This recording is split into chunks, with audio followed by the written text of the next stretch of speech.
Good morning. Yang berbahagia Datuk Seri Kptp, ladies and gentlemen. It is my pleasure to welcome you to the knowledge sharing session, how to accelerate the implementation of smart cities in Malaysia. Now we are in second day of the event. I am Nur Mazlan Muhammad Yunus from I-KPKT. Is your MC for this morning session. Hopefully all of you will stick to this event until the end. This morning we will have 3 modules to be shared and presented. Module 5 is focusing on the implementation of smart city as a tool to accommodate new norms in the midst and post-COVID-19. Module 6 is a sharing session on identifying the right technology to implement smart city initiative.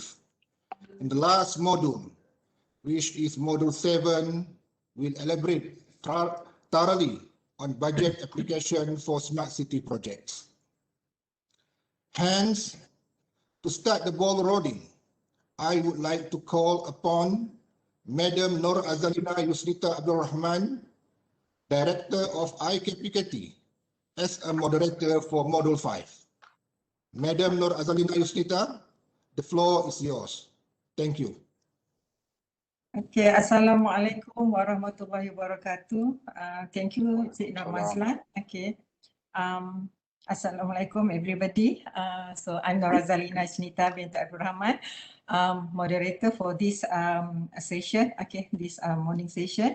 So as we told just now by Cik Nur Mazlan, our topic for today is about the implementation of smart city as a tool to accommodate new norms in the midst and post-COVID-19. So, all right. So this morning we have 4 speakers. Okay. The first one is Dr. Haji Azhar Haji Ahmad, Director Planning and Research of Education Policy from MOE. Okay, second is Yang Berbahagia Datuk Seri Haji Hasnul Zamzam Haji Ahmad, Secretary General, okay, Ministry of Domestic Trade and Consumer Affairs, KPD and HEP. And then third is Yang Berbahagia Datuk Nazim Johan from PPIM. And okay, the fourth, okay, ACP Abdul Aziz Ali from Deputy Head of Department of Criminal Prevention and Community Security Negeri Johor. So welcome to all our speakers. Okay, and just a brief, okay, for our session. Our aim for this session is to gain and obtain the experience and knowledge sharing amongst the various agencies in order to accommodate the new norms in the midst and post of COVID-19. So as we know, current situation kan. So this session we will see what is the kita kata usaha oleh of the ministry, okay, jabatan-jabatan di dalam kerajaan dalam mendepani untuk isu-isu COVID. Okay. So untuk tidak membuang masa, okay, so saya ingin menjemput for our first speaker iaitu Dr. Haji Azhar bin Ahmad from MOE. Okay, Assalamualaikum Tuan. Assalamualaikum Doktor. Waalaikumsalam. Okay, alright. So Doktor pagi ni difahamkan Doktor akan berkongsi about the overview of practice and application of smart city as a tool in education sector during pandemic, the implementation issues and resolution dalam konteks education. So alright, so can we start? Can we share your idea, your talk? Okay. Presentation. Silakan Doktor. Okay. Thank you, Madam Moderator Puan Azalina Yusnita Abdul Rahman. Yeah. Assalamualaikum warahmatullahi wabarakatuh and very good morning. Our esteemed panelists, ladies and gentlemen. First, allow me to extend my sincere appreciation to the Secretariat for this opportunity to share with you the topic of today's deliberation, the implementation of the smart city as a tool to accommodate new norms in the midst and post COVID-19. I have slides here to share to you. So next slide, please. The outbreak of COVID-19 has led to a challenging and difficult time globally, affecting 90% of the world's learners. It's about 1.5 billion children and young people. In Malaysia, the COVID-19 pandemic affected around almost 5 million students enrolled in MOE schools and about more than 400,000 teachers. So across the globe, people were not prepared for the lockdown during the pandemic. The movement control order in Malaysia, for example, caught everyone by surprise. Many sectors were able to put in their continuity plans very quickly to allow flexible to work remotely. Unlike other sectors, education institutions are rather behind in adopting technology, having focused more on classroom delivery and not seriously considered on online classroom as a credible mode.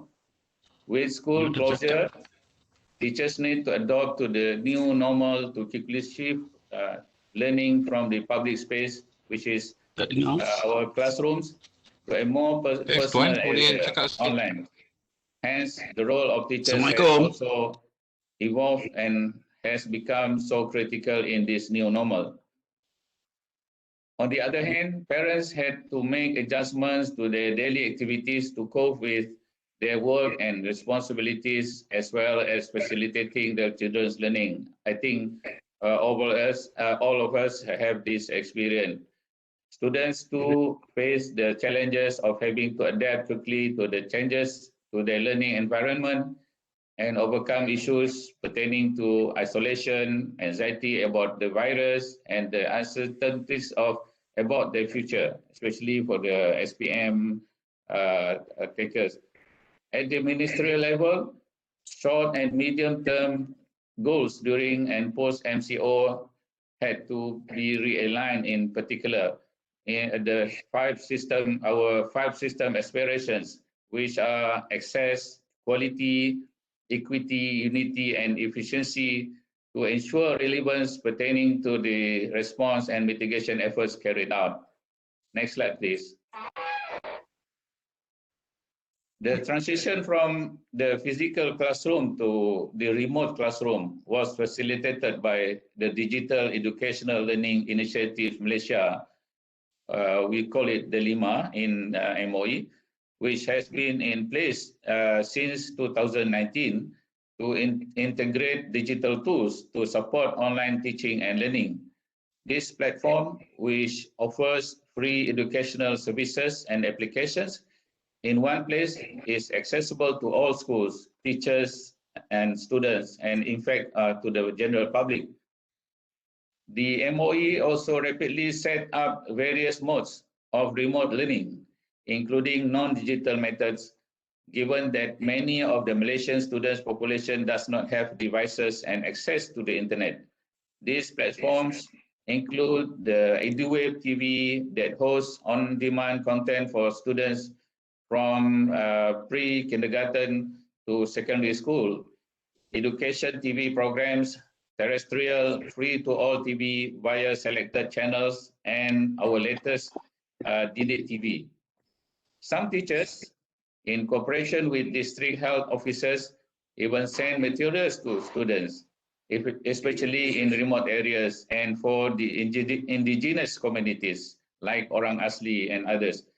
Drive-through pickup were also set up for parents to pick up or send teaching and learning materials. Next slide, please.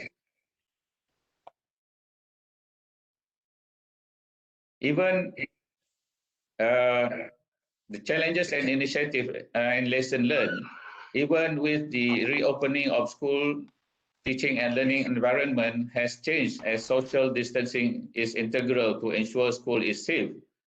It cannot be denied that teaching and learning in the new normal is not without challenges. Preparedness of teachers and students to immediately switch to the online classroom mode is challenging, as effective online teaching and learning process require mastery of skills and competencies that differ greatly from teaching and learning in a physical classroom.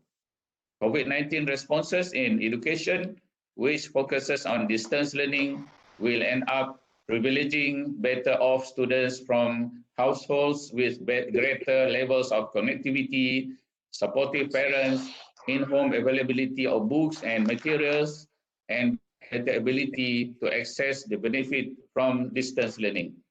An initial survey which was conducted by MOE last year, involving around 70,000 parents and almost 900,000 students, showed that ownership of hardware and electronic devices for learning from home is very limited. Around 36.9% of students nationwide does not possess any electronic devices. Only 6% of our students have their own computers. Around 5.67% on tablets, and 9% on laptops, and 46% have their smartphones.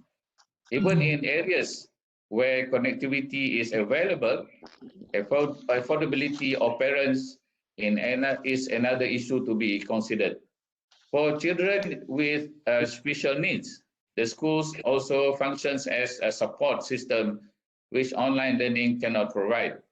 The role of parents to facilitate children's learning has become more imperative during this time of crisis, especially with children with disabilities, because many of the online learning platforms are not accessible for students who suffer from hearing and visual impairment, and also students with mild learning difficulties may find it challenging to work independently in front of a computer.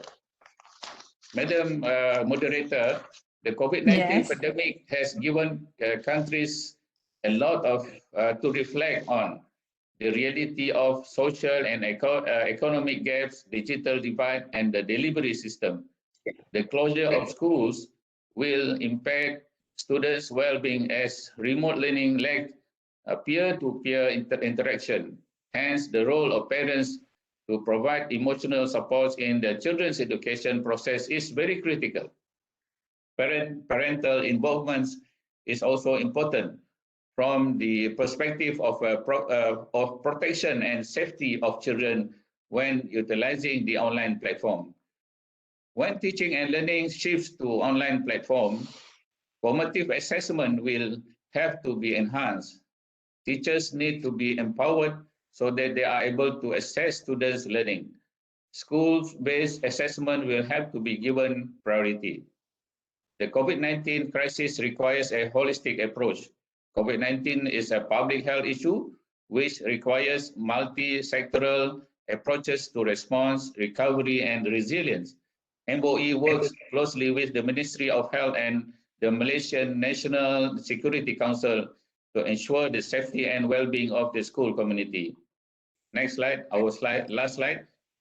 In conclusion, the pandemic has in many ways provided a much needed impetus to adopt digitization. As the demand for the online learning snowballs, teachers need to come up with innovative teaching and methodologies on a case-to-case basis to suit the learner's requirement. Hence, with the crisis, today's teachers dabble in many things, from being facilitators of learning. Teachers have to also turn to be innovators as well. Technology will become a more significant, and teachers will need to navigate and mitigate technology effectively. To this end, the smart city concept, which is equipped with strong infrastructure and infrastructure, will positively enhance teaching and learning modes to build back better. Nevertheless, support and close cooperation between teachers, students, parents, and the public are essential in order to create an effective teaching and learning ecosystem. Thank you very much, Madam Moderator. Okay, Doctor. So what we can see nowadays, okay, dalam konteks pembelajaran through online, okay.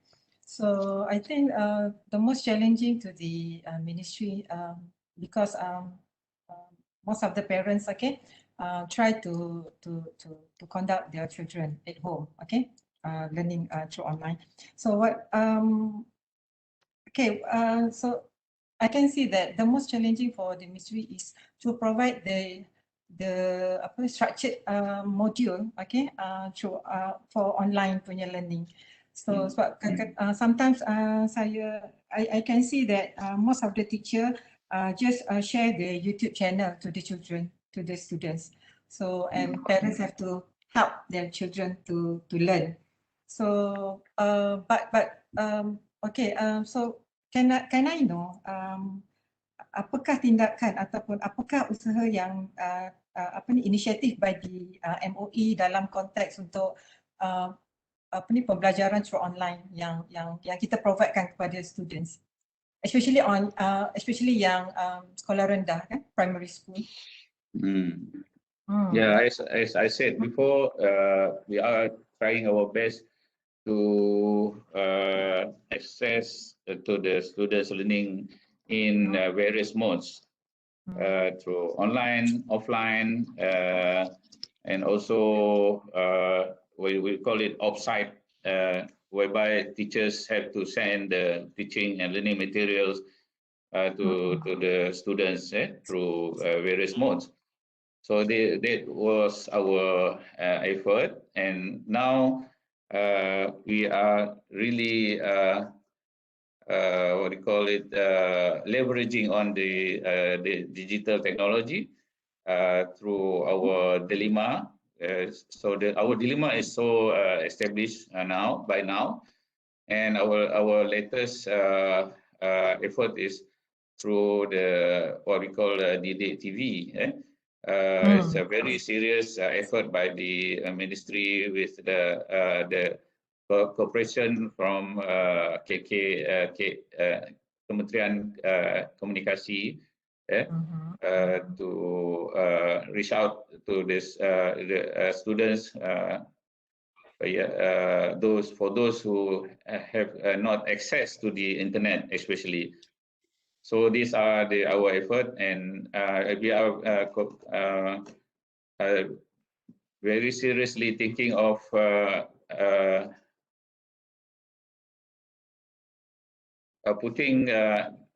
giving the internet accessibility to all schools in few years to come.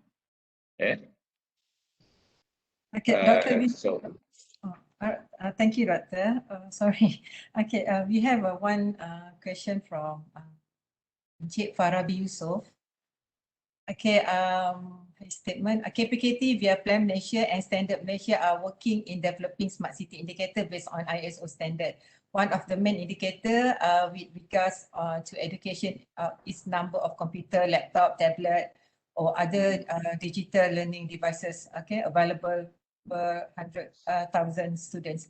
So the question is, what are our baseline now based on the indicator? Okay. I don't really get the question. What do you mean by the baseline? Okay.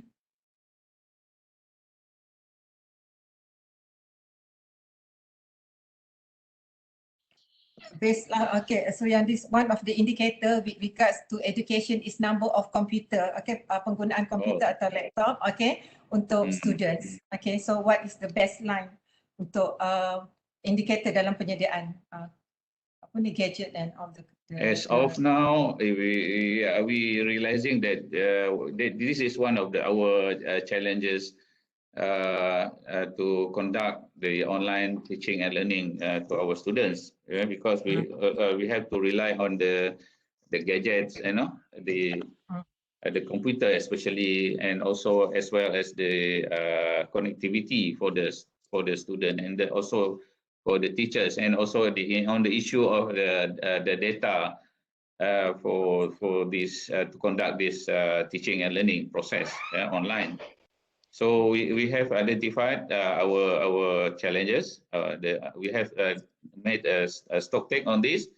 We identified the numbers of the number of the gadget, the computers in our schools, and we are trying our best to prepare with all these gadget and the accessibility in the future.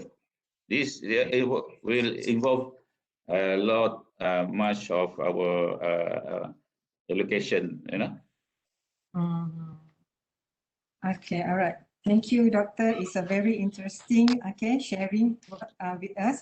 Okay, so I will come back to you after this, Doctor. So yeah, thank you. Okay. All right. So I would like to invite our second panel.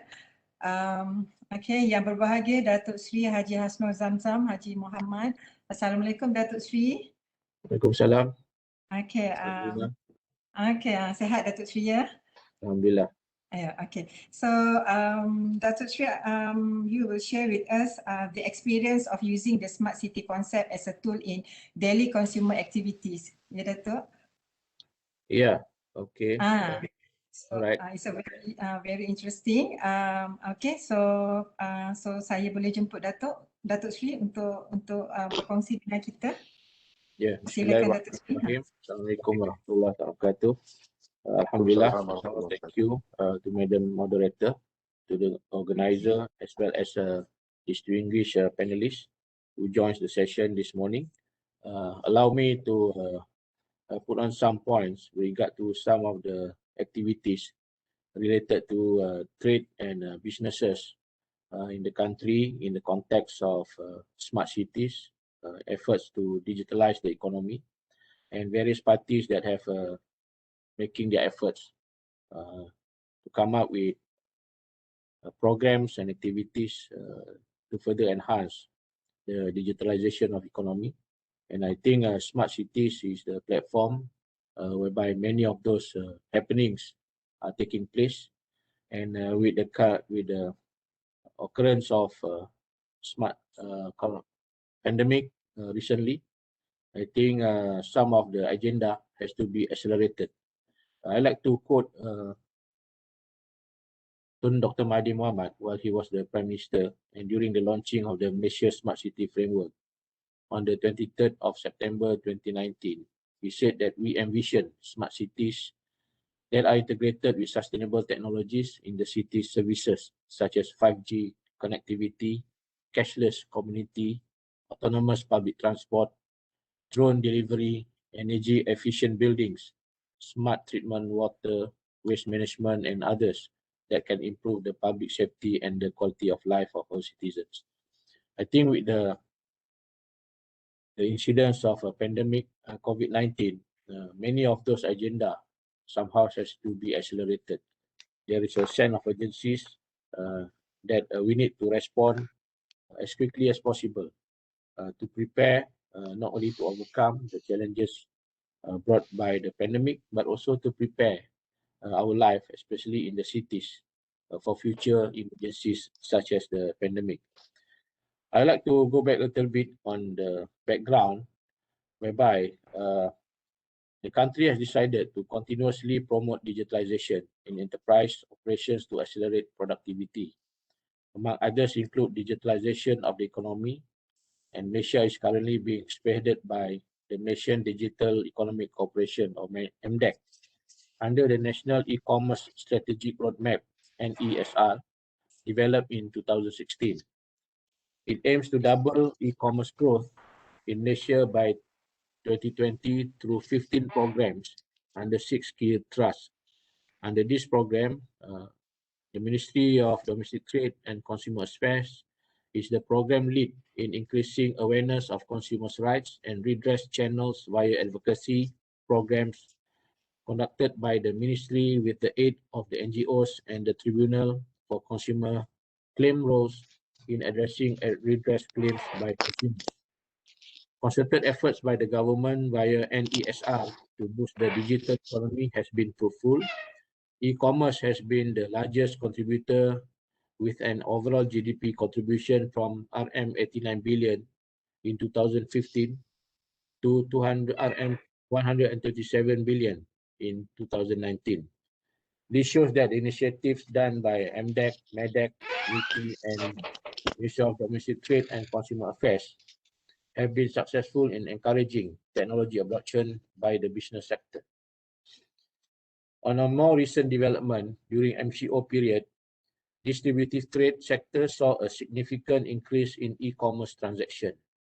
E-commerce, which has been characterized as among the essential services during the MCO period, has played a major role in providing and continues to support the distributive trade sector. During the peak of the first MCO in May 2020, e-commerce transaction has increased to a total 39.3% year-on-year, based on the findings of Department of Statistics Malaysia. Therefore, it can be said that the recent MCO in 2020 in the country have been instrumental in accelerating the growth of e-commerce in distributive trade sector.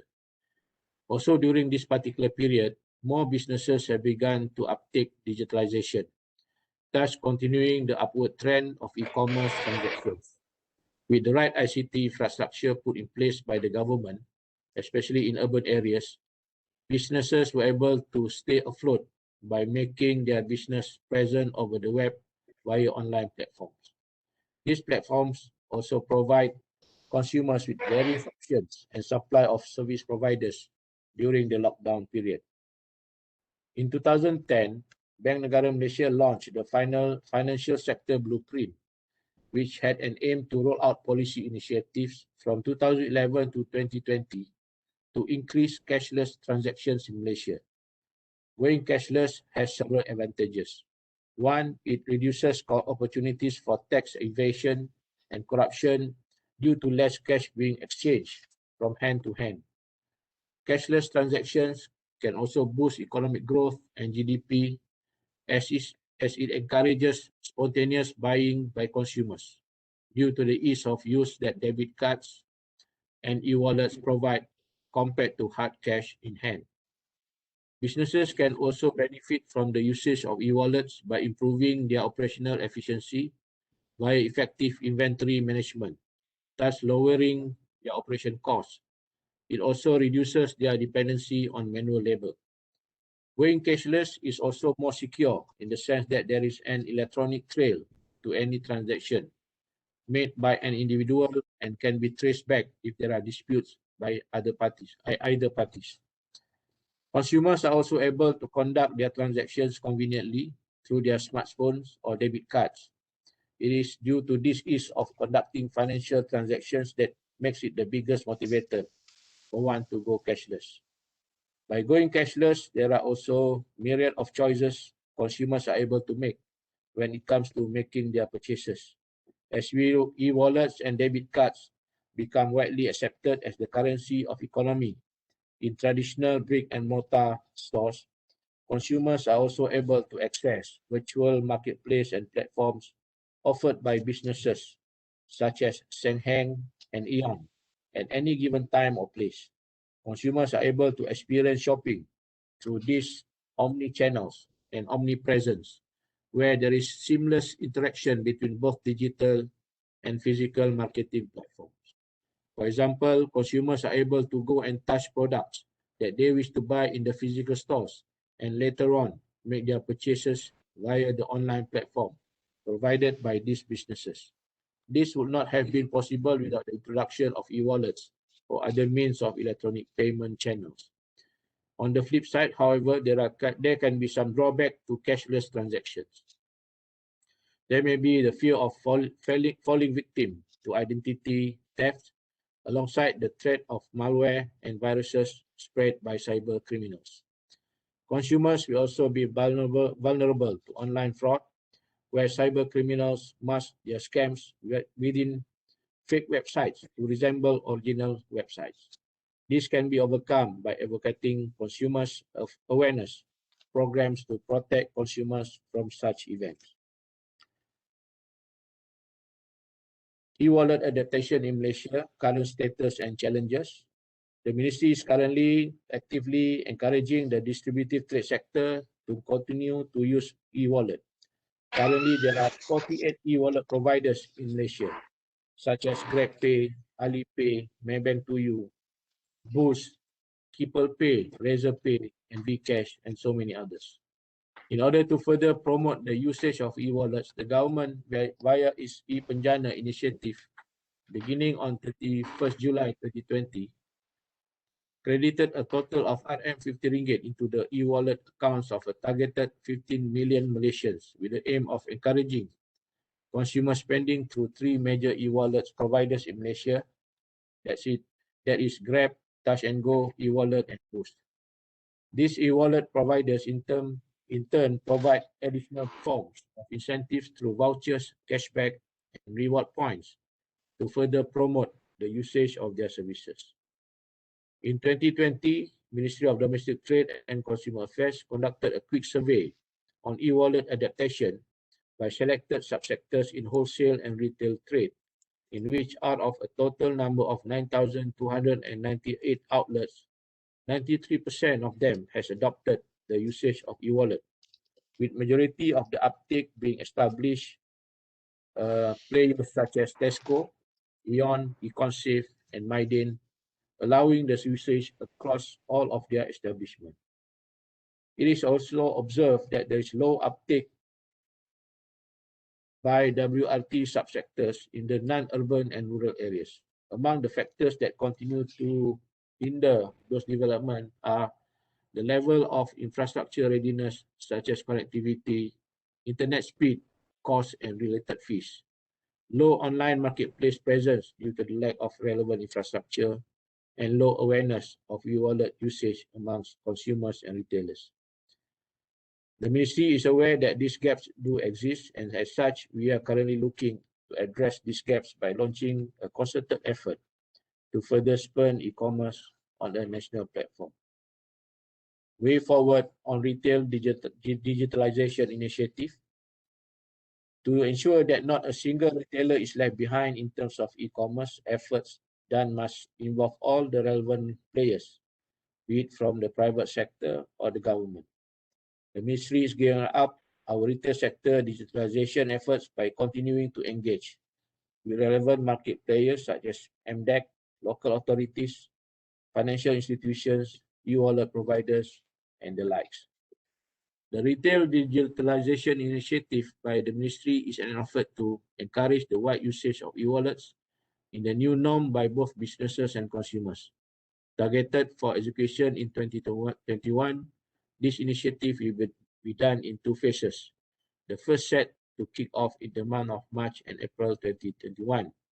During phase 1, RDI, or Retail Digitalization Initiative, involved the strategic collaboration between MDTCA, the Ministry of Federal Territories, Perbadanan Putrajaya, Federal Agriculture Marketing Authority, and MDEC to make Putrajaya as the first state to fully utilize e-wallet. This quick win program is due to be launched in the first week of April 2021 with the aims as follows. E-Cash one-stop information center to businesses via special booth in selected areas by e-wallet providers and participating agencies. Dispersing information via flyers and flyers in Putrajaya and subsequently to other states. Onboarding sessions for e-wallet registration to businesses and consumers. In phase 2, slated to take off in the second half of 2021, will be aimed at furthering and expanding the retail digitalization agenda to other states via collaboration between KPKT, local authorities, NGO, and Kptp at state offices. Activities include seminars to encourage e-wallet facility registration to businesses and consumers, and e-cash one-stop information center to businesses via special booth in selected areas by e-wallet providers. Currently, the Ministry of Domestic Trade and Consumer Affairs is partnering with several agencies alongside with e-wallet providers in order to encourage the use of e-wallets. Among them are Perbadanan Putrajaya and Bank Negara Malaysia. We are also currently exploring options with some local authorities that we have come into contact with during our ministry programs. The ministry feels that this is the right platform for us to encourage participation in e-wallet from the local authorities attending this session. And I think the challenges is, despite all the efforts being put basically on paper, how the cities respond in providing the required infrastructure to allow seamless transactions and business activities in cities is very crucial, because without strong infrastructure support, many of these efforts will not be able to take off the ground effectively or as targeted. So I think with the presence of the pandemic and with the changes in the way people do things in their life, and they are ever more willing to embark or to migrate to a different platform in many aspects of their lives, including doing trades and businesses and transactions, requires further challenges for smart cities to quickly adapt, adopt, and be in a state of preparedness, so that cities can ride on the new enthusiasm in terms of its people to use a digital platform in their life. So I think the ministry is ever willing and will continue to support this agenda and to work hand in hand with local authorities in order to make smart cities and life in smart cities something of a reality in the near future. Thank you very much, Madam. Okay, terima kasih banyak Datuk Sri. So it's very interesting. So but we can see, okay, nowadays Datuk Sri, okay, cashless concept and online purchasing in our society, Datuk Sri. Is it will increase the purchasing power among the consumers? I think it won't necessarily increase the purchasing power, but it will increase choices, because e-commerce, online shoppings provide a lot of choices to consumers. You can buy food, for example, from the normal brick and mortar restaurants, or you can get your food from new and upcoming businesses that maybe have their own kitchen at their house. So this is one example of how people can have more choices and somehow more bargaining power. They can go for which quality, which taste, and which price. And when they blend it with the cost of delivery and all that, they have a lot of more choices. So I think through choices, they can have more savings, value for money for every transaction. And that somehow indirectly increase their purchasing of power. Alright, terima kasih banyak Datuk Sri. Okay, so we will come back to you after this, Datuk Sri. So okay, so I would like, okay, our third speaker is quite famous, okay, yang berbahagia Datuk Nazim Johan. Assalamualaikum Datuk.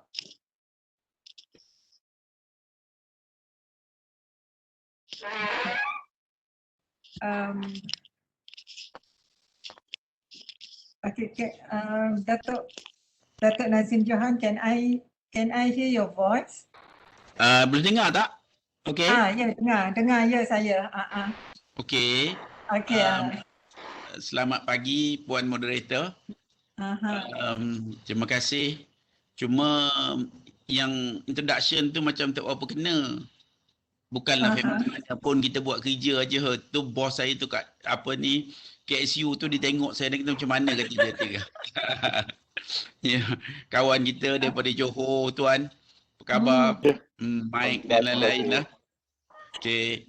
Okey, terima kasih kerana memberi kita peluang untuk mungkin berkongsi pengalaman kita ya di persatuan. Suka tidak suka kita ni sebenarnya persatuan ni kecil, tapi mungkin disebabkan banyak terjadi macam-macam isu di kalangan pengguna that menjadikan kita ni tempat orang mengadu. Of course orang mengadu pada polis kalau kes semelih ke apa benda lah, tapi kalau kes penipuan ni yang berkaitan dengan apa ni online punya ni memanglah banyak yang mengadu. But the actual fact dia kadang-kadang yang pasal commercial crime tu kalau besar, kita ni yang kecil-kecil lebih lah tuan. Jadi kita actually we have received many various kind of complaints, various kind of cases yang we sort of put together and cuba try to see what we can do. Because some of the aduan kadang-kadang dia macam ni. Let's say for example baru ni ada antara kes yang kita terima macam Datuk Seri Zamzam pun ada sebut tadi yang mana melibatkan penipuan yang sebenarnya pada zaman dulu sampai sekarang. Contohnya ada seorang ni, dia ni reporter, quite senior reporter. The complaint was he went into a transaction dekat online with Maybank. With Maybank, dia pun enter whatever required or requested. Lepas tu dia sudah transaction.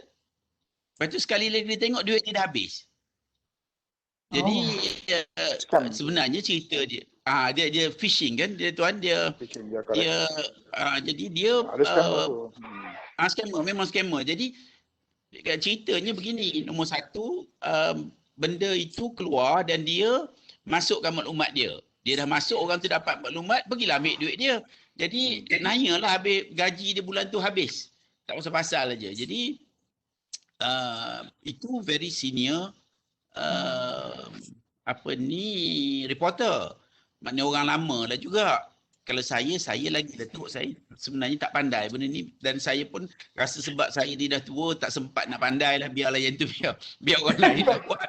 In fact, pertaining to this matter, there is a video issued by the Commercial Crime Department Bukit Aman pertaining on this particular issue. Warning publics not to, untuk bagi maklumat dan sebagainya seperti inilah. In fact, there is a video. I think it's viral, I think.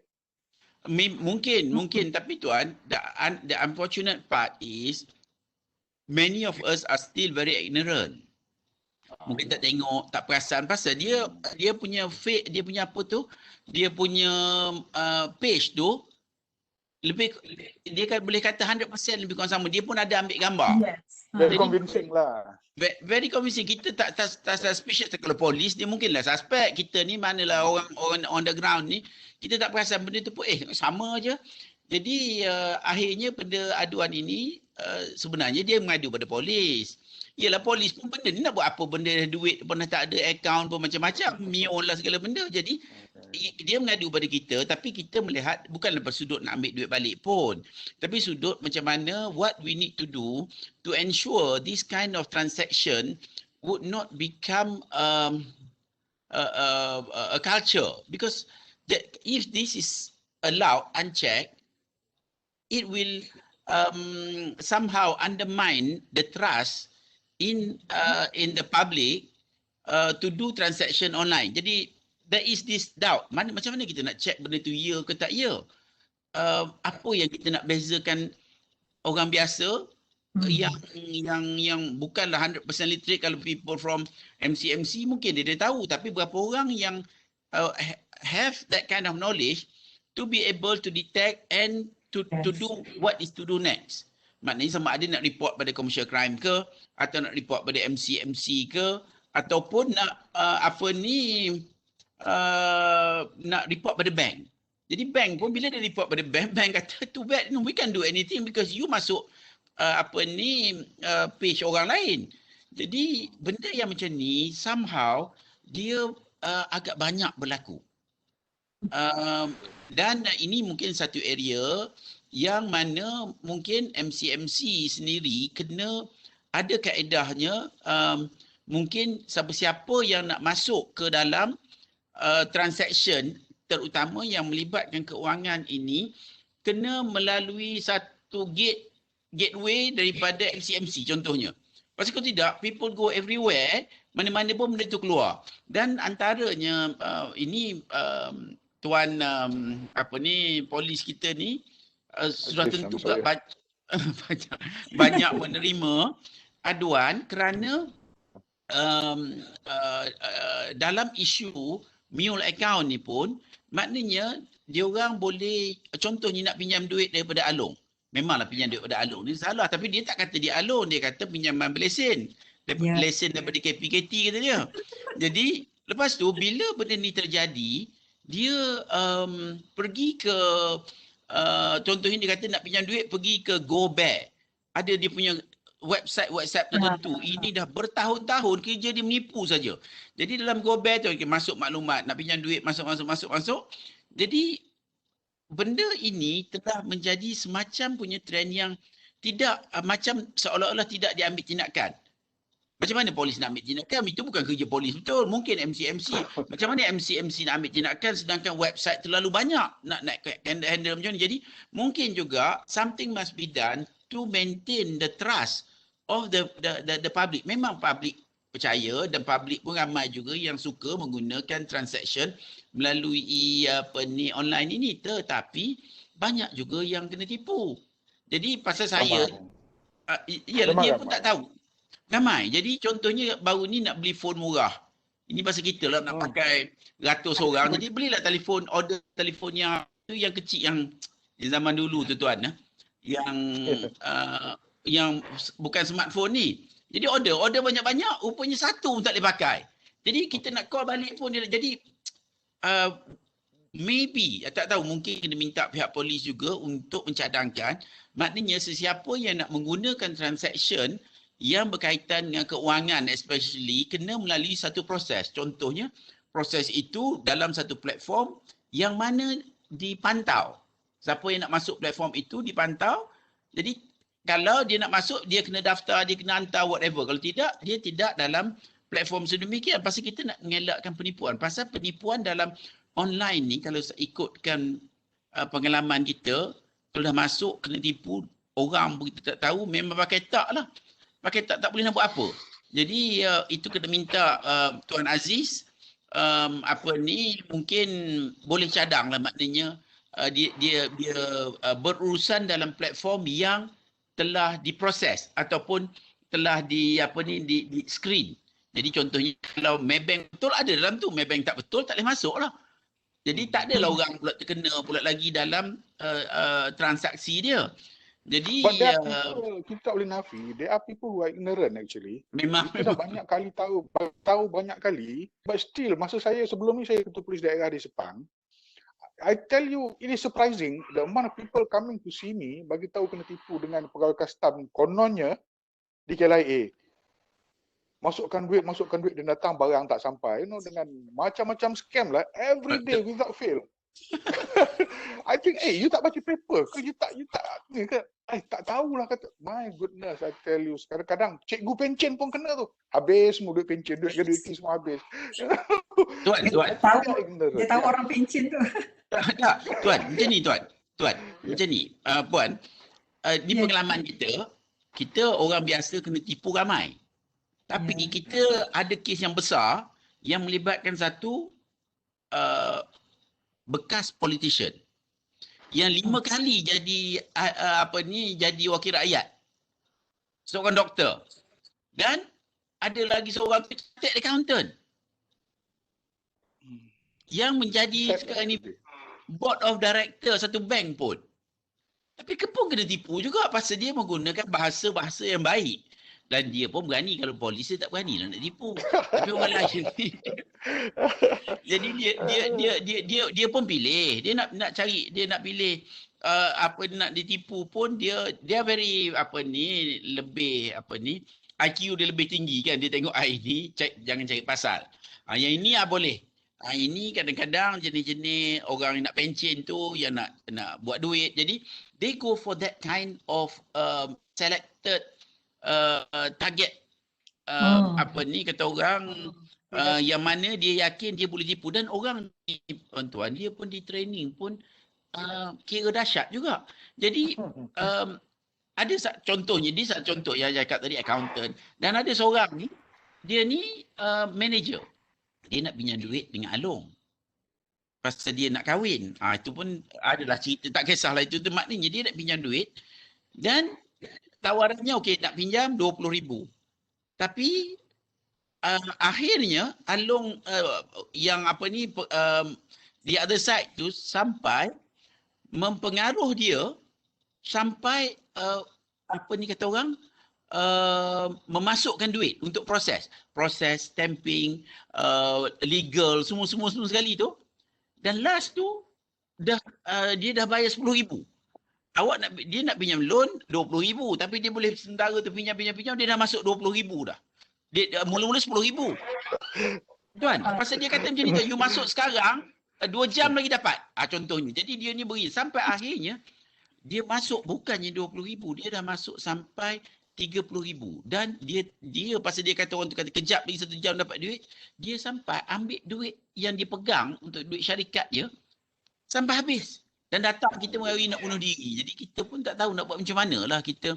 Maksud saya, I think in order for us to make sure the online platform to be fully trusted ataupun to be fully utilized, rasanya we need to have kaedah macam tuan kata, kadang-kadang buat iklan pun orang apa ni tak baca juga dalam paper, tak baca, tak tengok. Memang kadang-kadang jadi benda itu macam tak masuk akal, tapi itu terjadi. Bila benda ini terjadi, dia melibatkan users, dia melibatkan mak, bapa dan public yang akhirnya somehow menjadikan mereka ragu-ragu untuk mengguna platform yang ada ni lah, yang macam iyalah kita kadang-kadang kita punya, macam saya sendirilah tuan, saya rasa macam saya ni macam pandai lah juga pasal dah banyak kali tengok aduan kan macam saya itu macam tu.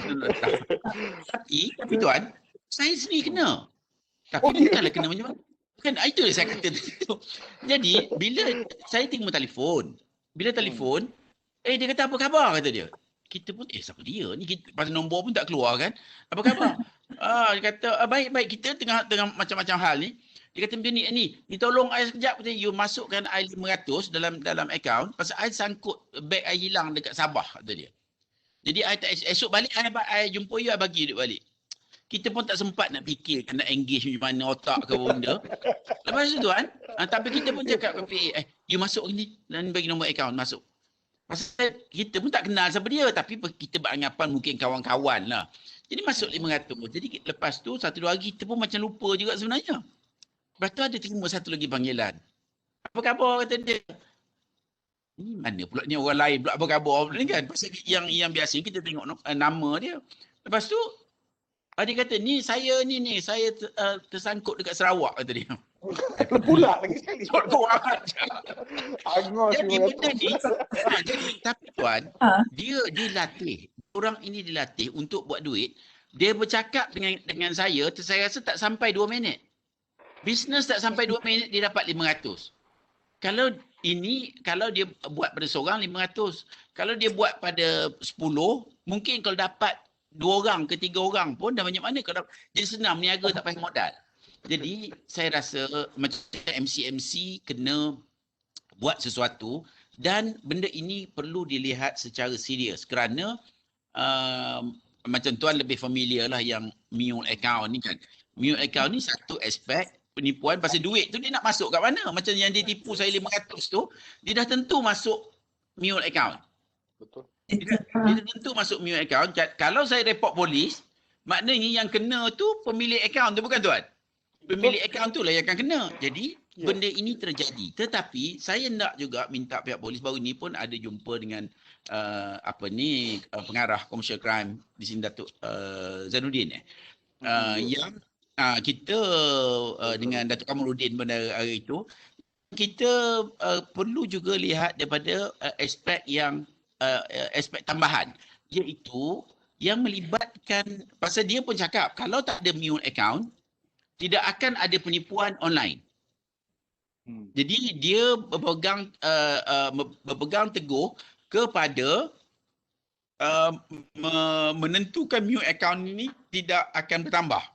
Jadi apa yang terjadi, kita pula melihat, dan saya pun alhamdulillah telah berbincang dengan Datuk Saifuddin MC pun, di mana kita rasa yang perlu dipertanggungjawabkan juga adalah telco yang menyediakan line-line yang nampak gayanya proses pendaftaran itu di macam sekarang ni kalau kita nak dapat phone tuan, ada banyak kedai menjual phone yang tak payah pakai nama kita pun.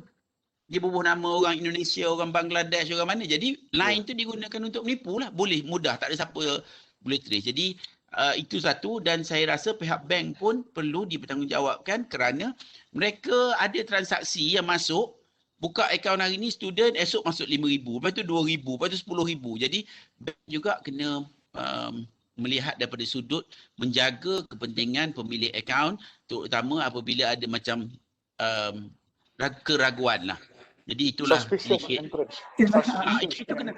Dia sebenarnya tuan, daripada pihak polis, adakah pihak bank perlu melihat akaun yang nampak macam naik RM10,000, RM20,000 tiap hari masuk dia, adakah satu keperluan ataupun itu tidak menjadi satu SOP?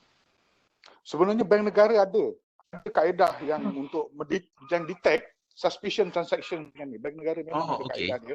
Saya pernah pergi kursus sebenarnya berkenaan dengan bank negara, pasal dia ada akses untuk tengok akaun-akaun ni, dan dia akan trigger dia punya alert system lah, suspicion punya transaction, dan kemudian boleh diambil tindakan. Itu memang ada, tapi polis memang kita tak ada, that gadget memang kita tak ada lah, cuma bank negara yang ada. Agaknya kena minta bank negara kena charge bank tu pasal gagal melaksanakan SOP mereka agaknya tuan. Itu kita kena bincang kemudian. Pasal itu bukan pihak lain, bukan pihak polis.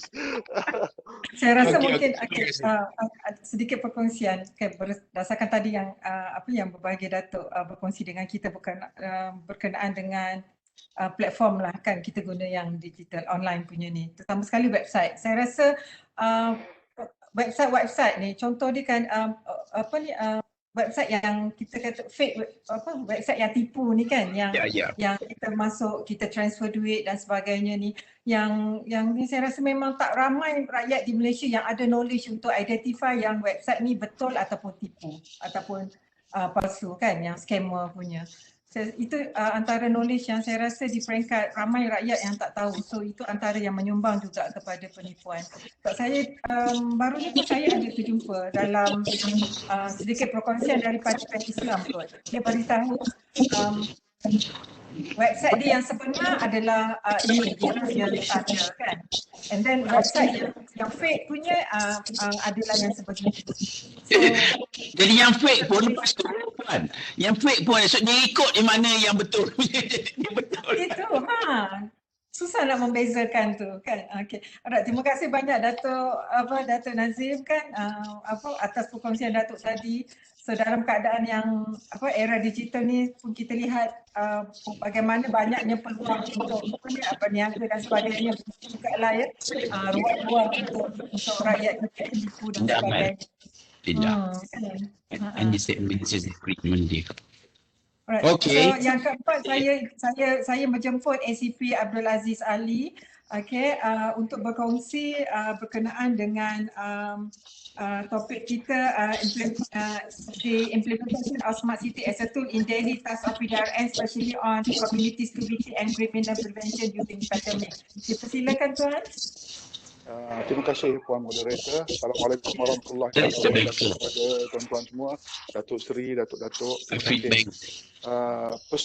Pertama kali izinkan saya menyampaikan salam yang dihormati Datuk Ayub Khan, Ketua Polis Johor, yang telah mengamanahkan saya untuk menyertai sesi inilah.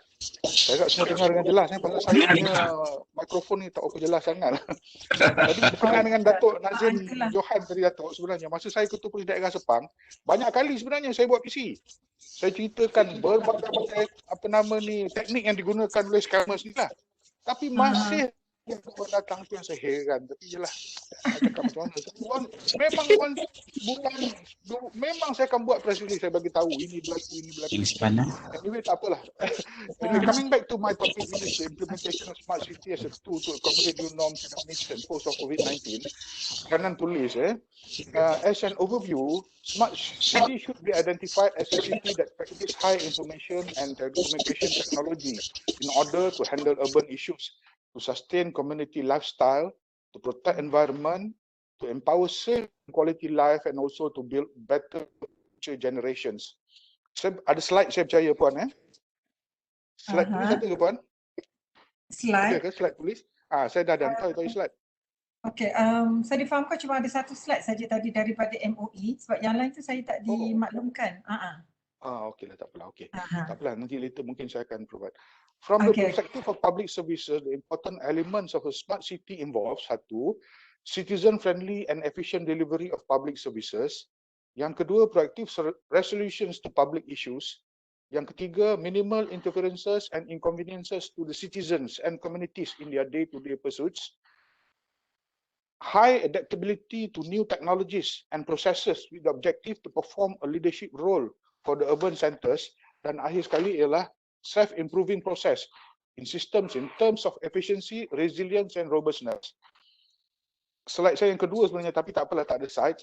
Since the outbreak of COVID-19, law enforcement divisions, especially the police, has played a crucial role in supporting efforts to control the disease and promote safer communities, as well as combating threats from criminals taking advantage of the outbreaks to increase or diversify the activities. Ini yang tadi kita masuk Datuk Nazim tu, dia diversify dia punya activity tu. However, from the context of policing by using the smart cities as a tool to accommodate pandemic COVID-19, data integration, response setups, feedback captures and high technology infrastructures are the main components to realize initiatives. Yang pertama sekali ialah untuk monitor and detecting outbreaks. Nowadays, intelligent cameras can be easily mounted and has been practiced in many cities, especially in smart cities, with the development of more efficient artificial intelligence. Algorithms, sensor-based monitoring stations can be used to detect patterns of systems of pandemic or disease outbreaks like COVID-19. For smart cities being designed, intelligent cameras will be indeed a core monitoring element. In a camera-based approach, it will propose to screen febrile or people having symptoms and passengers at international airports and detecting people that can potentially spread a contagious disease in public areas.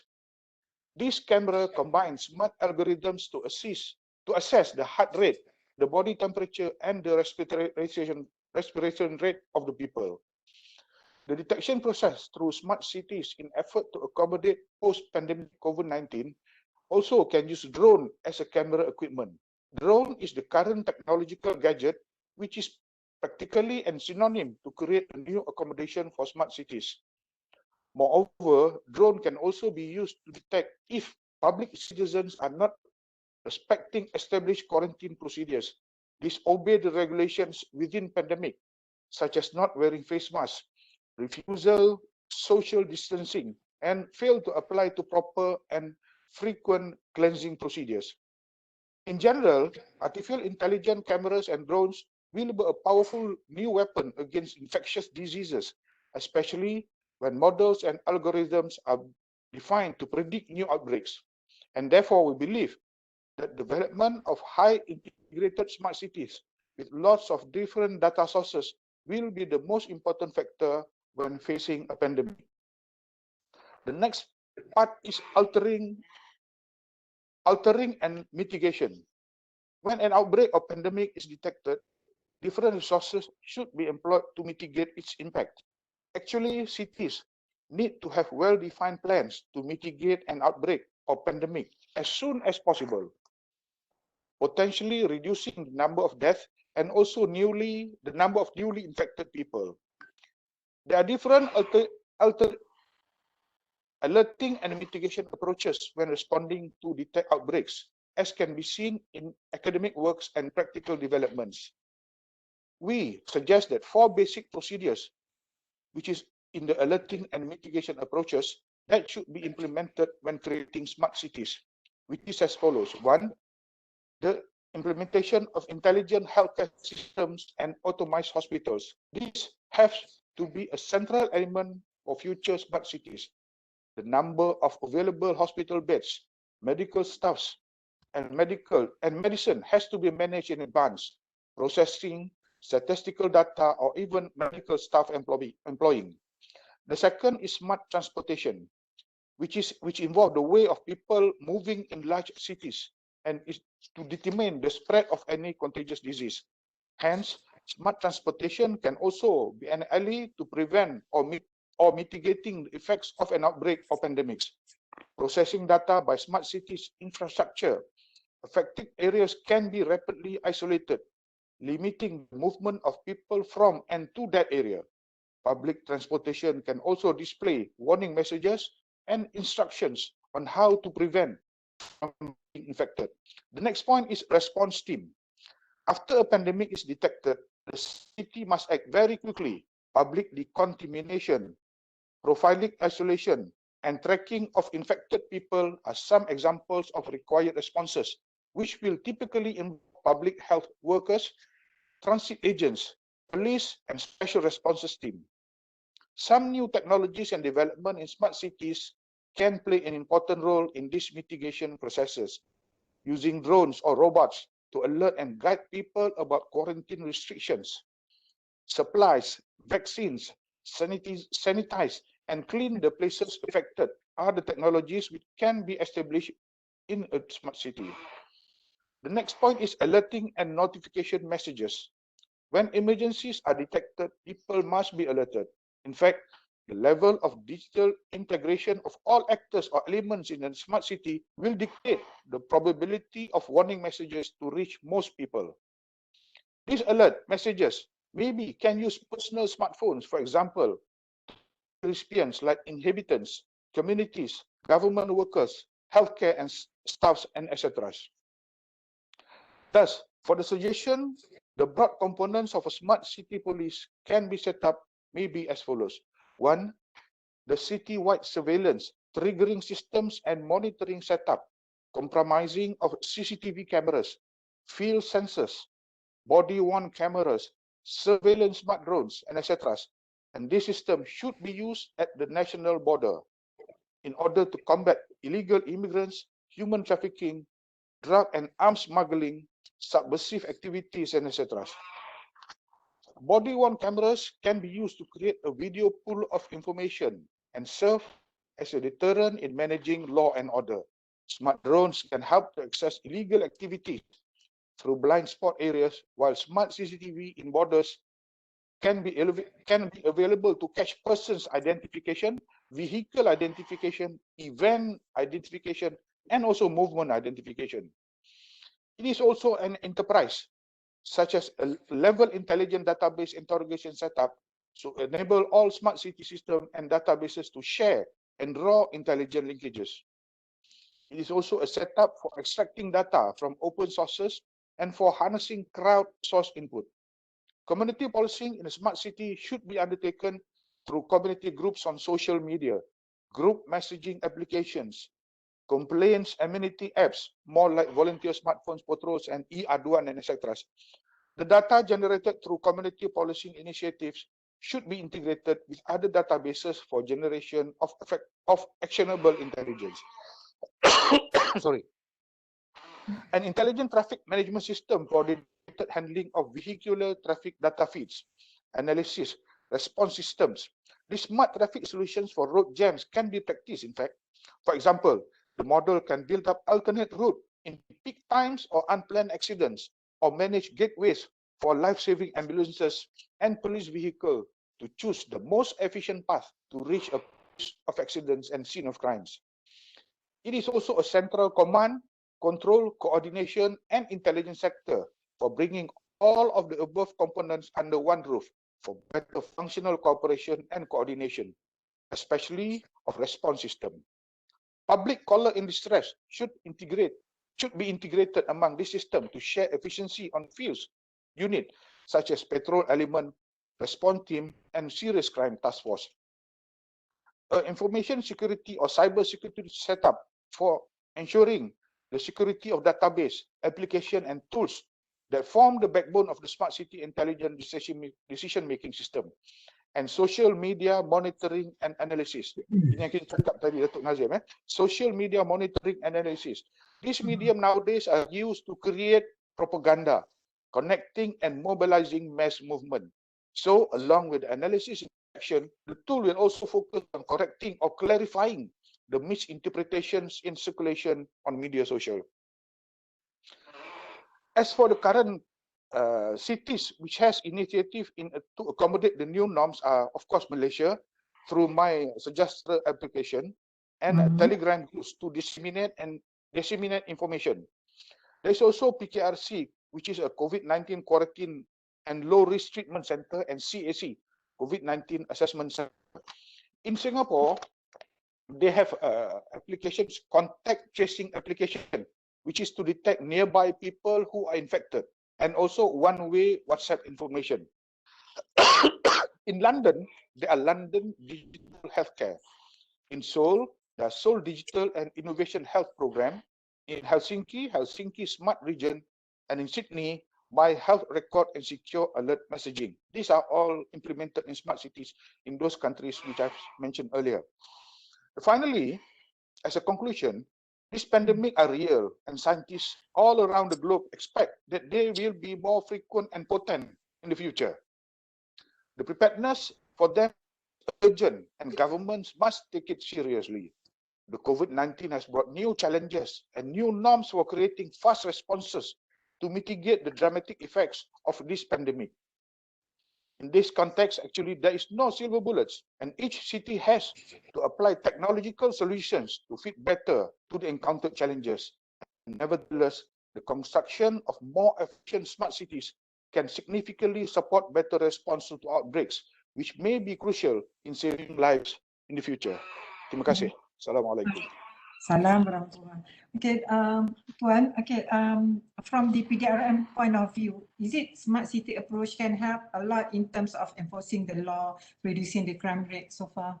So, can you share your opinion dalam penggunaan? Betul, sebab apa? Contohnya macam dari segi crime yang biasa, normal crimes, for example, apa yang mustahak adalah we need more yang kata participation from the public actually. Apabila smart cities were built actually, apa yang kita panggil one neighboring, they can see each other's houses, they can see vehicles, suspicious vehicles approaching that area, vehicles which are not supposed to be in that area, or people in fact not supposed to be in that area. There are better lightings. Dekat tepi-tepi jalan, there are pavements yang lebih besar untuk mengelakkan kejadian ragut.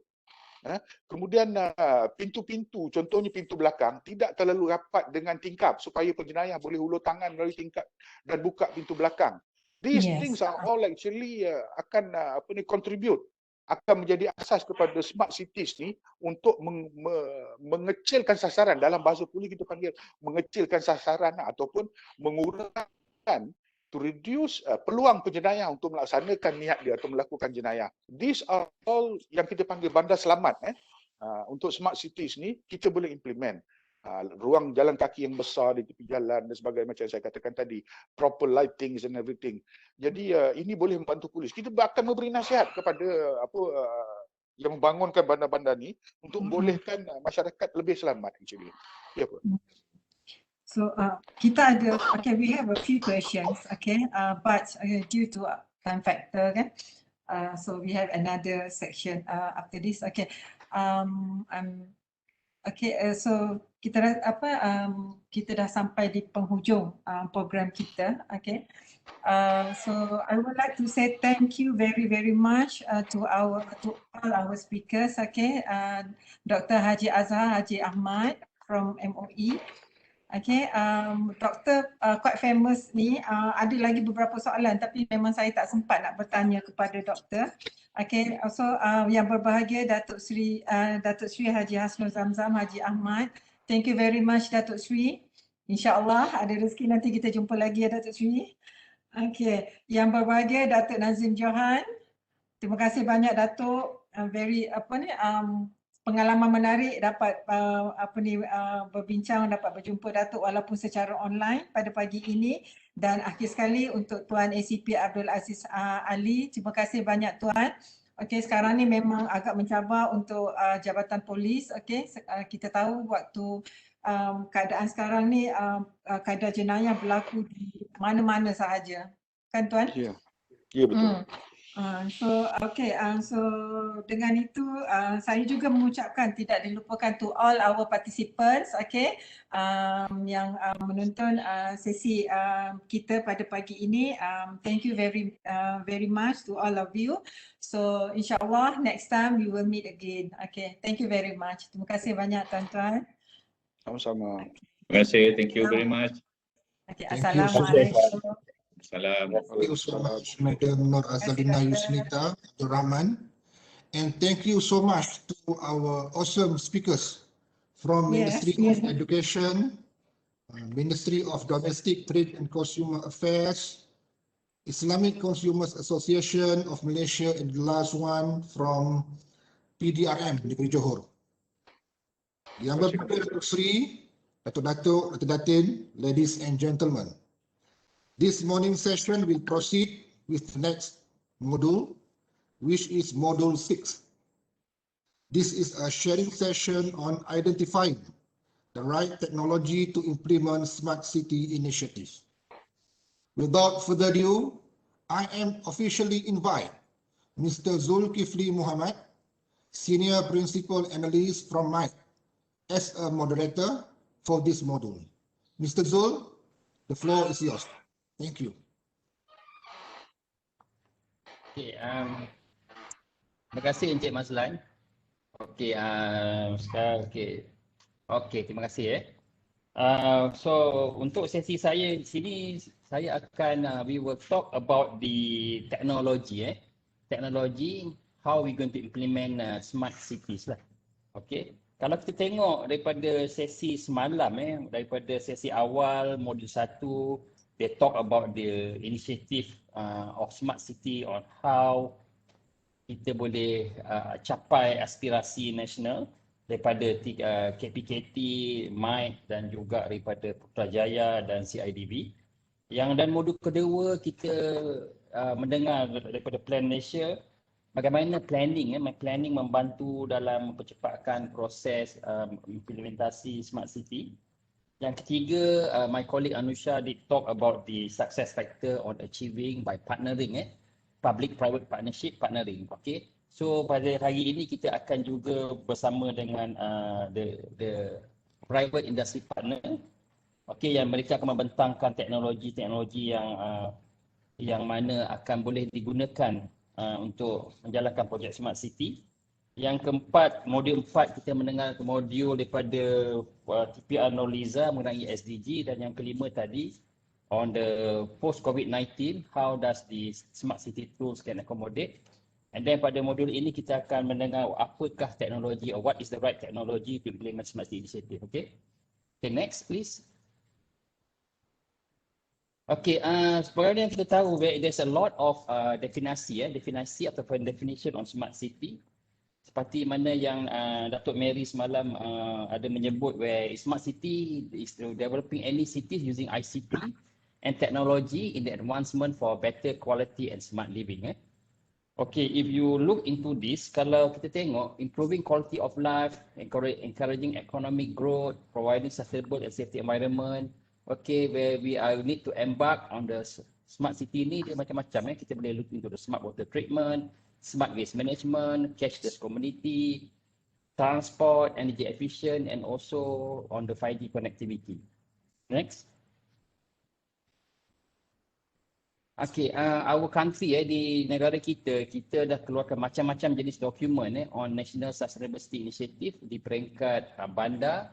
Dan seperti kita tengok di dalam slide ini daripada Kuala Lumpur, Putrajaya, kita ada juga daripada Cyberjaya, dan juga daripada negeri, peringkat negeri pun kita ada apa orang kata tu di strategic plan daripada Sarawak, Penang, of course Selangor, Melaka, dan di peringkat nasional adalah Smart City Framework yang mana telah dilancarkan pada tahun 2019 oleh KPKT. So sekarang ni dokumen dah banyak, tapi macam mana kita nak implement? Jadi sesi saya ini akan membentangkan, memperkenalkan a few of these private companies yang mana daripada MSCA, Malaysian Smart City Alliance, mengenai on the technology. Okay, next. Okay, in the Malaysia Smart City Framework pun outline, it's outline the 5 cities, 5 pilot cities on implementing smart cities. And of course, they are considered the lucky cities lah. Yang mana they have been given also some allocation to implement smart cities. But there are also other ways, cara lain bagaimana kita boleh menjalankan projek smart cities dengan bantuan pihak swasta or with the private initiative. Okay, next. Okay, teknologi. If we talk about technology, normally kita akan bersandarkan kepada IR 4.0 lah, IR 4.0 technology enabler.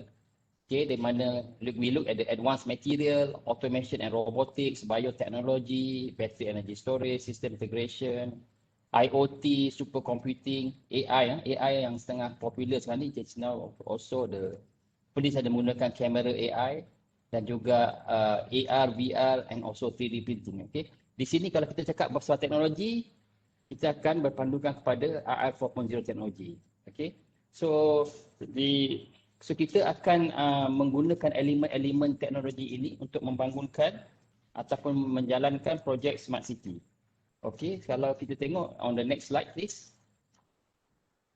Okay, salah satu contoh is the IoT, Internet of Things, very popular. The Internet of Things is the network of physical objects, device, vehicle, building, which is embedded and connected through software, sensors, network, and also to collect and exchange data, yang mana pembentang-pembentang kita sebentar lagi akan membentangkan teknologi yang mereka boleh offer kepada semua PBT dan juga penerima teknologi untuk macam mana untuk menjalankan projek-projek smart city, macam mana kita boleh buat smart home ke, smart grid, smart car, smart building, smart traffic light dan macam-macam lagi lah.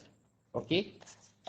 Di sini kita ada 6 pembentang, masa kita agak suntuk generally, tapi saya ingin menjemput daripada pembentang yang pertama, Encik Maznan Deraman daripada TM1, Head of Innovation Solutions, yang mana Encik Maznan akan membentangkan mengenai TM apa produk-produk ataupun solution daripada TM untuk membantu pihak-pihak PBT kita dalam menjalankan projek Smart City. Okay. So saya persilakan Cik Mazlan untuk pembentangan. Ada maksimum 10 minit. Okay. Terima kasih Encik Zul. Thank you. Assalamualaikum warahmatullahi wabarakatuh and very good morning to all the Dato'-Dato', Doktor-Doktor dan juga participant of Smart Cities seminar. It's a knowledge sharing session, so of course banyak benda kita boleh share, but I would like to discuss or share something that we have done with our customers and closely working with KPKT for that matter and local government. So this is about what we have done or things that can inspire or give some ideas for the rest of local government. Perhaps you wanted to do something or you already have some plan, but perhaps you wanted to see what's the real implementation that could be accelerated in your domain or your area. Okay, next. So basically, of course, as a national telecommunication provider, we are embarking into, expanding into about the reachability, because yesterday we listened so much talk about the needs of the connectivity accessibility for us to develop or implement the smart city solution. So this is the role that we are playing closely with the government via My Digital, via Jendela, and also Penjana for the matter in terms of funding and whatnot. So we are going to expand our digital infrastructure to support the digital economy. So we are transforming our organization to become not a traditional telecommunication provider, but into a digital telecommunication provider. So we are together with you guys, or in the journey to achieve a digital Malaysia with the supported digital infrastructure. So we have all the sort of elements or infrastructure to support the smart city implementation. Next. So definitely we are gearing up to support our country vision to increase in terms of the GDP contribution. It's inspired that by 2025 or by 2030, we wanted to have like more than 22% GDP contribution coming from digital economy itself. So in order for us to do this, definitely the basic infrastructure or digital infrastructure need to be in place. We need to also address those during or in the area there where the density of the population, I mean, in terms of the number of businesses, the society, the community, we need to ensure that all the infrastructure are well connected, the bandwidth are adequate to run all the smart city projects and also implementation. And then in order for us to do this, we have to work closely with all the parties from public sectors, from the government agency, and also the community themselves. So this is the aspiration that we are going to support in the next few years to come to build the digital society, the digital economy, and definitely the digital government. Next. So come pandemic, this is something that very timely. Some people say that it's a very fortunate for telco business in this pandemic issues or pandemic era, right? Because everyone or everybody need to stay at home, but still need to perform your normal work or normal duty. So this is where we also understand that not only during pandemic or COVID-19 crisis, we know that in the future there will be more cases I mean, in terms of the occurrence that require us to interact digitally. We cannot afford to have like face-to-face meeting or, I mean, doing things like normally we do or we did in the past. So we need to understand how we can use all the resources that we have, the infrastructure that we have, the plans that we wanted to execute, utilizing the digital infrastructure, the smart cities element, and then how we can still achieve the intended benefits out of this. So COVID-19 has spurred a lot of initiatives that being accelerated further. I mean, before this, it could be in a conceptual stage, but now during the COVID-19 pandemic crisis, we see a lot of digital transformation that transform normal organization become a digital organization. Next. So here we are at TM, and then TM1 is our digital enabler for public sector and enterprise sectors. We are developing a lot of smart city solutions, and we are working closely with local authorities and government in order for them to really realize their plans and the framework that they have put in. Yesterday, Encik Farabi covered very good comprehensive story or insights on how we can have that plan at national level, at a local level, and also at the district or areas that we wanted to implement those plans. So now it's about how to execute the plans, and this is some of the technology or available solutions that can, I mean, realize those stream or the plan or framework that you have, and then we can work together to do this. So we are covering in terms of the whole perspective of solutions coming from three angles or three components. The first one is how we develop the smart premises and also smart community solutions. The second one is we understand in the city, there are people who live in the city, work in the city, and also play in the city. So this is how we can integrate those elements or the solutions, become an integrated, connected platform. And then last but not least, definitely, whenever we have all these solutions in place, we need to also know how to operate it, how to maintain it, so it become a sustainable solution for us to use and also to enhance in future direction. So next. This is the snapshot of some solutions that we have for all local authorities. If you wanted to implement and based on your plan or your framework. So we cover from all end-to-end solutions coming from the street lights. So our energy saving street lights can reduce. This is based on the data or the POC we did with some of the local authorities. You can save up to 69%. So imagine this saving can turn into new funding that you can utilize to embark on another initiative. So we know that the operating budget require a lot of effort in terms of getting the budget, spending the budget prudently. And then when you want to have like a new initiative to put in place in your areas, it could be something that you are facing in terms of the costing and whatnot. So when we able to save or to reduce the amount of fund to be used to operate the implementation of your smart city, this could also benefit in terms of your future implementation initiative. And we also have the smart surveillance. This is, to help, like just now, the first session discussed about how can we have like a safety or safer public, areas and then things that we can help PDRM for that matter. If there are any criminal cases that took place in certain area, if we have that CCTV installed in that area, we can always play back and then also can analyze, because now most of CCTV we can fit onto our back-end system where we have all artificial intelligence and machine learning algorithm to detect the behavior suspects of criminal activities that could happen, and this will help in terms of maintaining the public safety. And we also have a smart traffic light solution. This is going to help in terms of the journey or the experience when we enter a city. So this is also the solution that we have showcased in a few local authorities or government agencies throughout the country. And then we also have a smart parking. It's also again utilizing the camera, the digital apps, and then the online e-wallet payment, where we can reduce in terms of the people who need to man the traditional way of how we serve the normal parking system via digital solution. We also have smart premises. This will reduce in terms of the needs for people need to buy or install their own gadgets or smart automation in the building. And then this also will increase in a way the value of the housing or the premise itself. This is a work in progress that we are working with a lot of developers for this smart premises solution. And then definitely we also have a smart building. This is how we manage the whole operation of the building in terms of maintaining the efficiency and whatnot. And then the rest of the solution, we can discuss this in greater because we have a very short time to cover this. Next.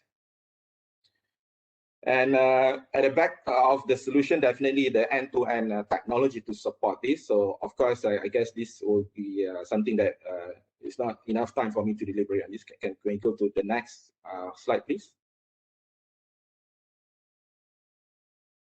Okay, so when we talk about the Kptp smart city framework, we have almost all the solutions to support the aspiration to have a smart living, smart people, smart economy, smart environment, smart government, smart mobility, and also the digital infrastructure to support all this. So we will also can discuss this in great detail if you have any requirement in your local authorities agencies. Okay, next. Okay, so I think this is the final introduction for me. It's about working together to accelerate in terms of implementation. I think we have covered this pretty much in the previous sessions where we cannot work alone.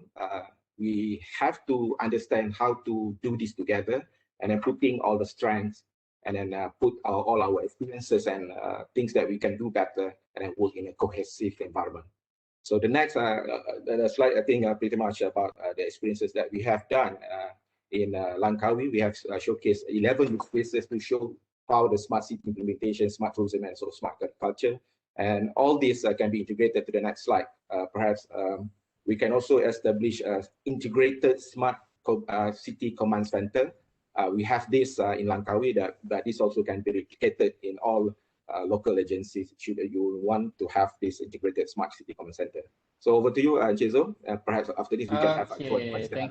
Thank you, Mr. Mazlan. I think it's very what you call it, comprehensive, and the solution that TM provided is from end to end, I believe.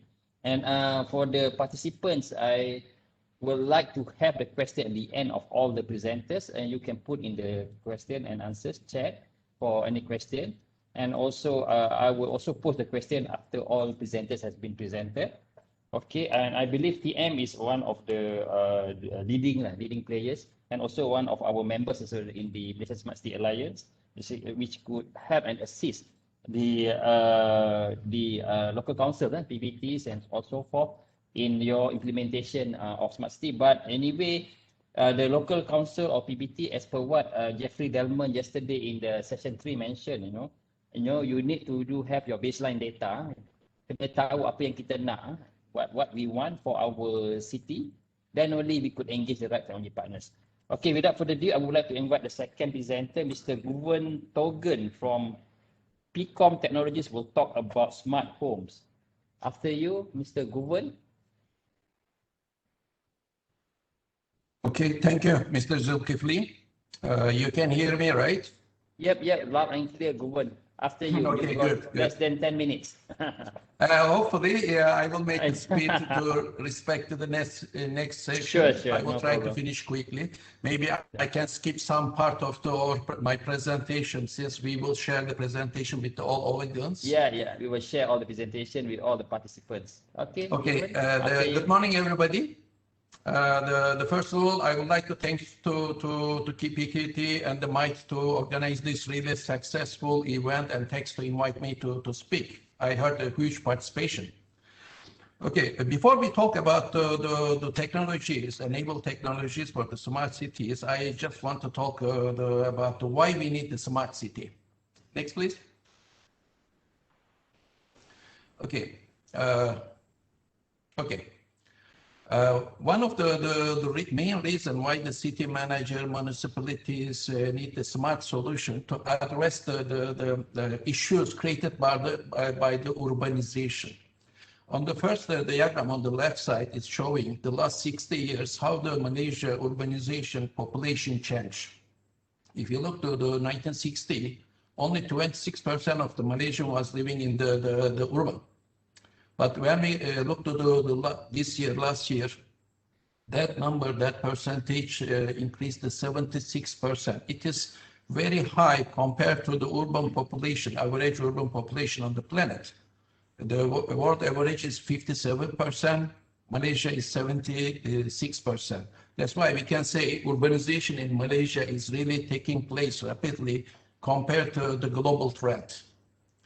And what is the reason for the urbanization? Of course, there is a push and pull the reasons. One of the push reasons, lack of the resources in the rural area. I believe due to industrialization, more people is moving and migrating to cities to get the better paid jobs. And they are trying to get the higher living of standards, hoping the better education, better health services as well. Next, please. And of course, all this trend is really creating some challenges and some issues for the city manager and municipalities to address. And shortly, I can mention some of them. It's the high cost of the goods, high cost of the living, the higher house cost, and creating a lot of slums, high traffic congestion, the lack of employment, not enough job for the people, and due to this increased criminal activities and the big volume of the waste and the sewage to control, increase the noise and the. Next, please. And I believe the smart technology, smart city technology concept is the good answer to addressing all these the city's social, economic, and environmental challenges. But smart city is not a technological the solution only. It should be the concept of the public-private people partnership. Yesterday and today we heard about the public-private partnership, but I'm mentioning about the 4P, public-private people partnership. Good, we have additional P. Next, please. Okay, every city planner has the smart city definition based on the need, their plan. And there are many definitions from the many organizations, many companies, and many people. All can be correct based on their need, their plan. I just put a couple of the definition here. I will not read all these things, but I will pick up some words from each smart city definition from the different organization and company. I believe this the wording or this the things should be in the any smart city definition for the any city in Malaysia, which is definitely should be fiber rich network, then should be collective intelligence of the cities, and the smart city need to meet of the needs of the present and the future, for today and the future, and of course to serve to the people. Every city, the planners need to create their own smart city definition to address their issues, challenges, and address their need. Next, please. Okay, and what we need to make the city or states the smart. Of course, the country's leaders and governments, the plan, budget, support, guidelines is quite important. And I believe the Malaysia, with the My Digital and the Malaysia Smart City Framework, is well prepared to transform Malaysia into digital economy, digital country, and the Jendala plan to building the future-proof digital infrastructures. Keyword is here, future-proof digital infrastructures. Next, please. Of course, the national level, the guidelines plan is good, but when we go to the local level, city planner need to prepare their blueprint to make the successful implementation of the smart city. And during this planning the stage, blueprint or master plan preparation on the local level, some challenges, common challenges need to be addressed, which should be coordination among all the stakeholders, departments, citizens, and community groups. Another things I want to highlight that many smart city solution initiatives work well in the small scale, on the pilot project or proof of concept level. But when it is they implement on the citywide the level, there is some issues.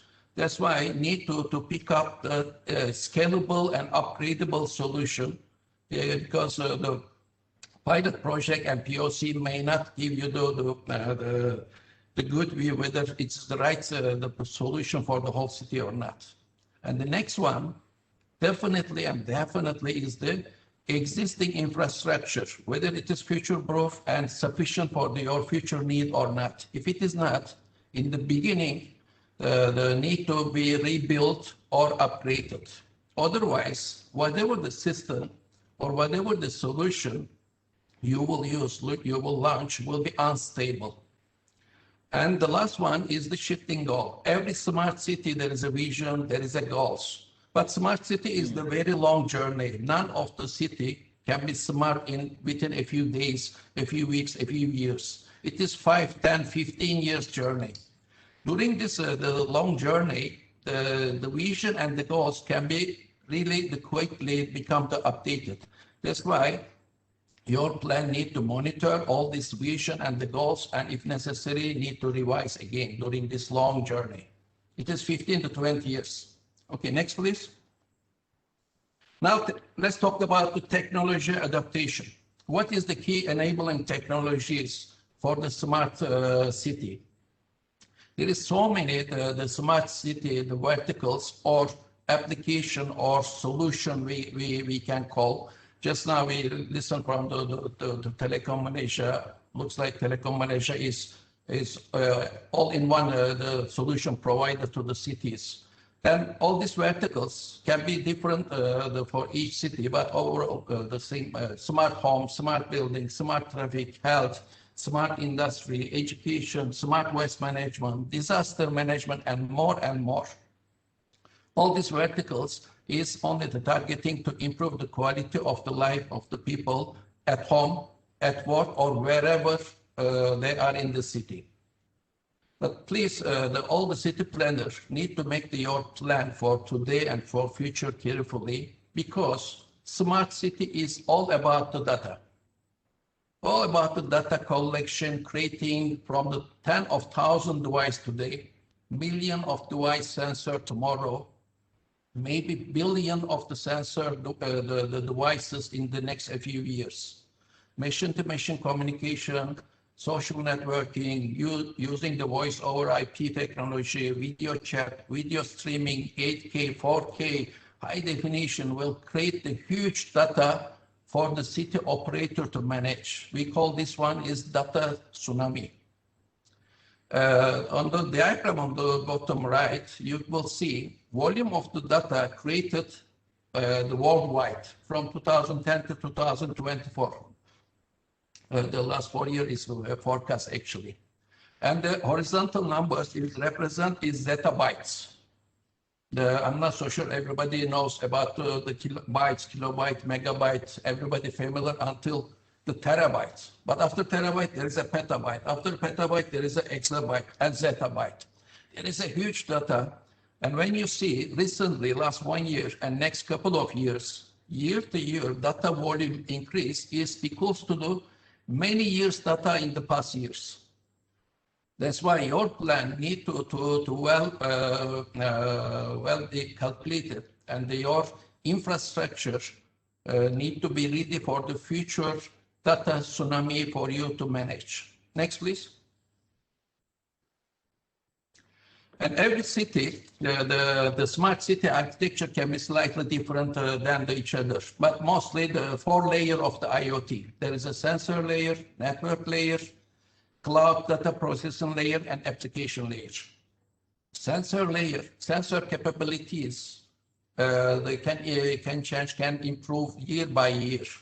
Application layer, a lot of application is coming to the network, coming to the industry every day, every year. But I want everybody to look to networking layer, because this part is really need to be well planned and should be future proof. Because upgrading this networking layer very often is very costly. In the networking layer, there is a couple of technology, fixed and wireless technology can be used today and in the future, like fiber optic, 4G, 5G wireless technology, MB-IoT, LoRa, and some more. Okay, next one. Okay. One of the technology, key enabling technology I want to mention is the fiber optic technology. Every city should be fiber-rich city. I mean, every smart city should be a fiber-rich city. Without enough fiber for today and for future, whatever the solution you will bring to that city will not be stable. And at the moment, fiber optic is only the future-proof technology to answer the today's and future needs. And every smart cities should have the dig once mentality. Dig once, deploy your infrastructure, and should be sufficient next 5, 10, 15 years.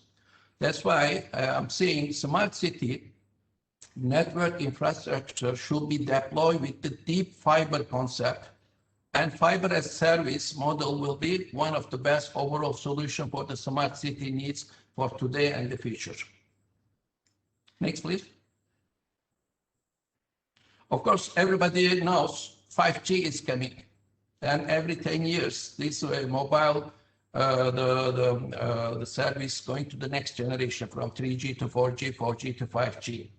And 5G is expected to provide super fast gigabit speed, ultra low latency, which is less than 10 milliseconds, in the best case is 1 millisecond, very high reliability, and connection density.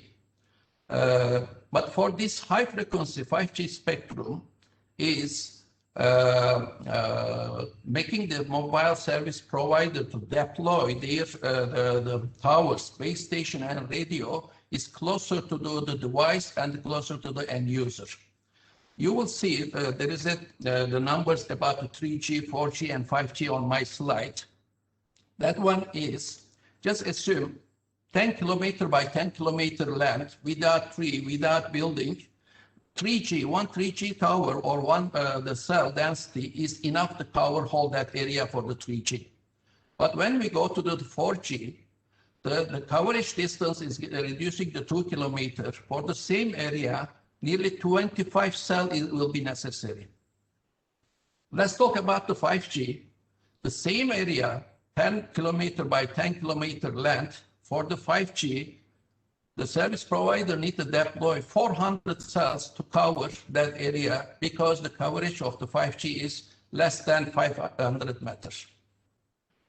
And many people may think wireless and the wire technology is competing to each other. Actually, it is complementary to each other. And everybody needs to know there is a lot of wire in the wireless technology. Just now I mentioned about the importance of the fiber for the smart city. It is the same for the importance of the fiber for the 5G as well. No 5G, no fiber, no 5G. Thank you. Sorry, next one. Other than this key enabled technology, I just want to share one the application, one solution, which is smart waste management.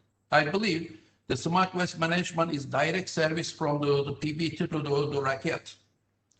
And if the PBT is providing this service manually, it is very insufficient, very costly, and very harmful to the nature due to lack of the optimization. And what we are providing actually with this smart waste management, real-time data collection from the street bin, from the workers and from the trucks, and making the operation and the road planning with the artificial intelligence technology together with the IoT platform, and real-time data can be seen in the dashboard in the base on the city command center at any time. Next, please. This smart waste management is providing some software, hardware, and some communication technology to use. If anybody interested, I can discuss later just to save time. I think my time is going to over. Next, please. Yes, please. Okay, this is the methodology of the smart waste management to control and monitor the collection by waste day by day on the real-time data. Operating planning, road optimization, which I put to one, the map is that. This is our proof of concept work in the Selangor to give the road to the truck driver to reach to the bin in the fastest and easiest way.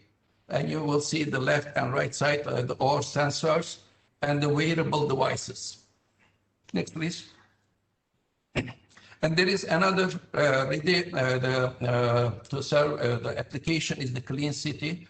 This is mostly for the citizen to involve on the recycle collection process. This is mostly for the recycle and the donation box management. Next, please. Okay, this is the conclusion what I mentioned. And shortly what I say, the fiber optic is the enable of the 5G, IoT, and the smart city. Smart city ICT network infrastructure should be deployed with the deep fiber concept, deep once mentality, and fiber as a service model is the best overall solution for the smart city. Thank you. Okay, thank you, Guven, for a very I made speed, you know, I talk so fast, sorry for that. That's okay. Very, very compact. You know, I think the local council can look at the smart, smart waste. Has this been implemented, Guven, in Malaysia? Yes. Actually, this solution is proven solution and already using in the 30 countries, more than 30 countries in the world. In Malaysia? In Malaysia, we are doing the proof of concept and the trial. We already complete. We are in the implementation stage. We are going to implement in next 1 month in Singapore as well, this solution. Okay. It will be the public waste. It can be industrial waste, toxic or clinical waste as well. Okay, good. Since we are short of time, we will you should leave your contact numbers, and also we will, with the secretary, will get the contacts. I think last page of my slide is my email address or company's email addresses that people can reach me in contact. I think thank you, Guven. Very I think compact and insightful. You talk about the challenges and so forth. I believe this is something where the PBT can use one of this technology to implement. Kalau PBT yang ada masalah penggunaan sampah, bagaimana nak menjadikan kutipan sampah itu more efficient, probably this is one of the solution. Thank you, Guven. I think you're welcome. I would like to invite Smart Citizen and Tourists by System Apprentice. Okay, this is something also interesting where, you know, the PBT can implement and look on how to have a smart citizen and how your city can also promote tourism in this area with some of the smart city solution. Can I invite Puan Ms. Azura from System Apprentice? Yes. Assalamualaikum. Can you all hear me very well? Yeah, Okay. loud and clear, Puan. Please, Okay, that's good. after you, 10 minutes. Assalamualaikum dan good morning, everybody. And thank you for the participant that is joining today's webinar. So to start off with, I would like to discuss on four agenda. Firstly, why smart citizen and the tourists. When we talk about smart citizen, we always have to touch base on tourists.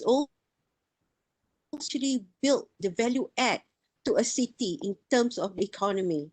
Yeah. So next. Okay, these are why the fourth approach that I need to share. What makes a smart citizen and tourist, and the strategic approach. Next. Okay. And which are the benefits? What are the smart citizen approach and the benefits? Next. Okay, four things that we notice that what is lacking in most of the cities in Malaysia is the lack of communication between the government and the citizen, the socio-economic and the citizen on creation of jobs. How do we actually get the people, the citizen, to actually come on board where all information are centralized? This is very important to look into the management of the city center.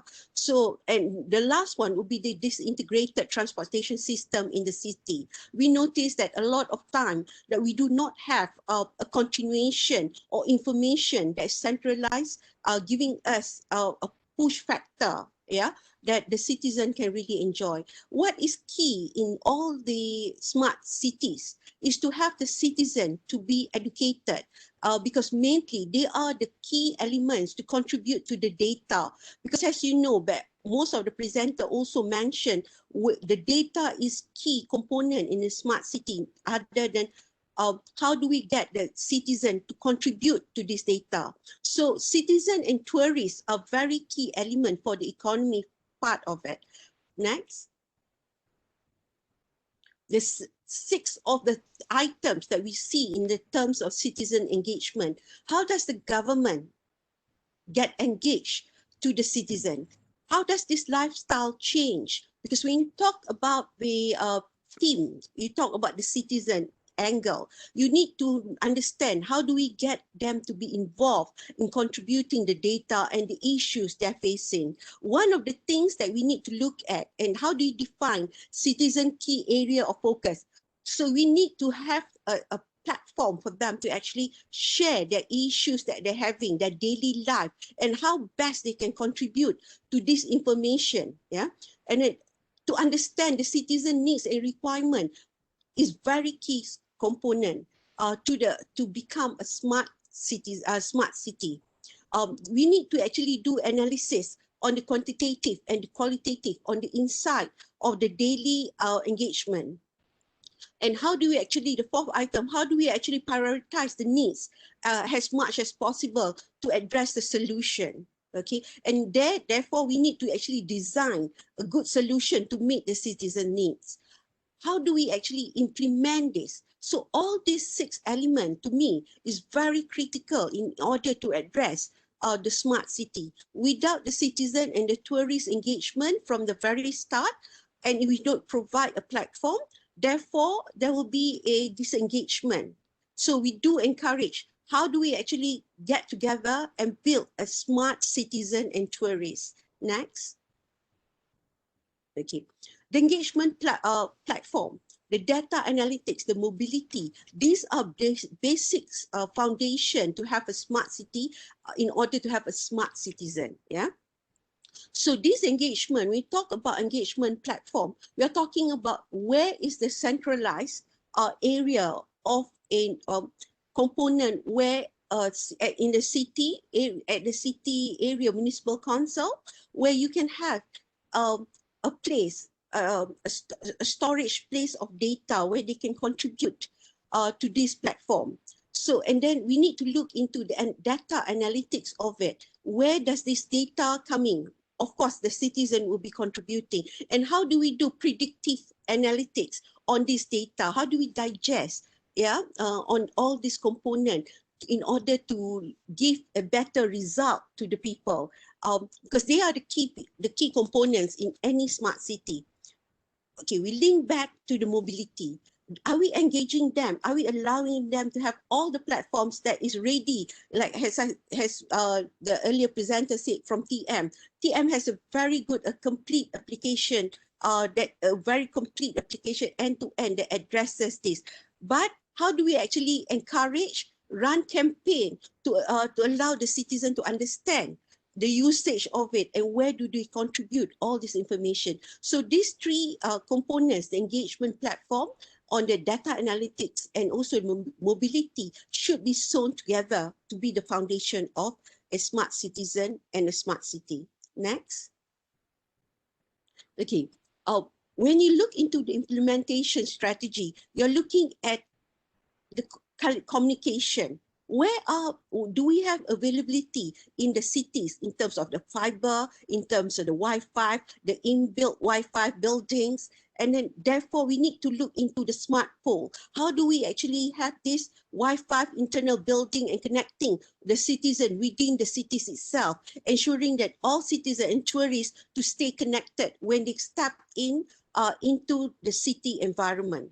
Okay, then you need to look into the big data analytics, the enabling component of the citizen and tourists to contribute, and how do they do planning and predictive analytics.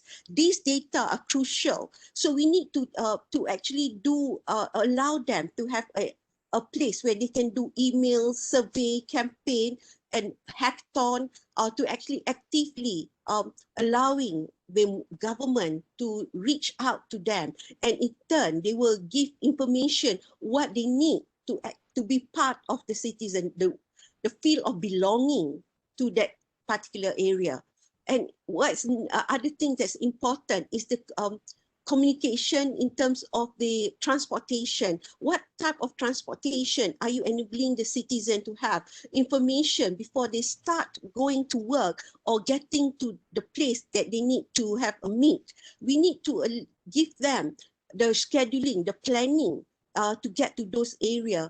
And as much as possible, we try to do elimination of carbon, where we have to reduce transportation, as individual transport to the city. We need to enable the mass transport like LRT, MRT into the city, and providing them a good connectivity by having a good walkaway pavement and all in order to reach. So from there, we can see that the three elements, the telecommunication, which is the smart pole, the smart energy, and then to have a center, the platform where the big data analytic can happen, where all entrepreneurs can do a data exchange and contribution by all the individuals and also the SMEs and the corporate into here. And last but not least, the transportation within the city. How do we get there? Next. The integrated solution. As I mentioned earlier, all these are a connected environment where digital marketing for mobility, the centralized engagement, and also the data analytics have to be all in place in one central environment where it can be shared.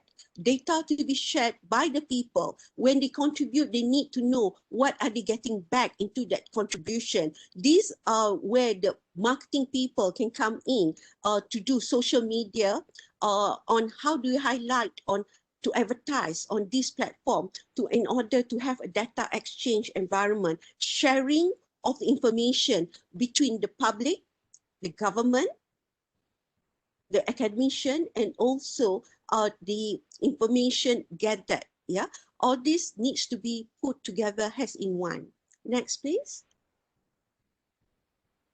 Where we see this environment, we need to see how best we can transform into and engage and accelerate in a three format of engagement: the infrastructure and the experience towards digital economy, the engagement with the citizen, tourists, and the businesses surrounding it, and to accelerate the inside information that we can use. A big data has an accelerator to do the performance. People first approach. With the government, the KPKT as a government to take a look, how do we address the people and the citizen of the cities, and how the business can actually support and subsidize, I would say, joint sponsor in this format, where all of us will be working together. The devices that we're looking at here are the Internet of Things, the Internet for the social media, the Internet of data, and the Internet of services. All this put together will get a good result in engagement into a smart city. Next. The three focus for smart city to embark on are the centralized engagement, where municipal council can actually have got a platform for all centralized reservation information for the tourists to get a great deals and data exchange on what are available in the market.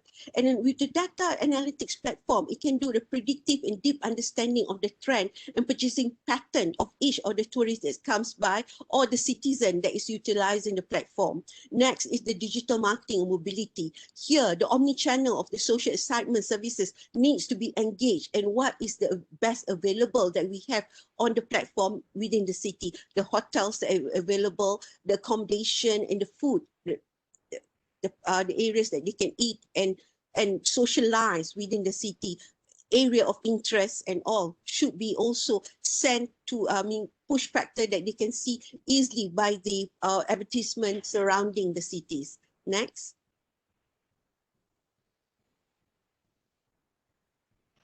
Having said all this, to me, what is important is to have because everyone we know, they have Android, they have smartphone with them. So it's key component that they have all this integrated and share. So therefore, our city needs to have all the communication integrated within one, and the citizen can come in and get the information right within their on the handphone, information within that, within the touch of the handphone. So readily available is very key component for them. Yeah. Next. Azura, you can speed up sikit. Okay. I think I'm running out of time, right? Yeah. You better okay. So sorry. So having said that, to me, all this information, all these three components that we need to put together will build a good smart city. Yeah. You can ask me anything that I've missed out or anything further that you need to know. Of course, I will share the slides to the participants as needed. Yeah. Thank you.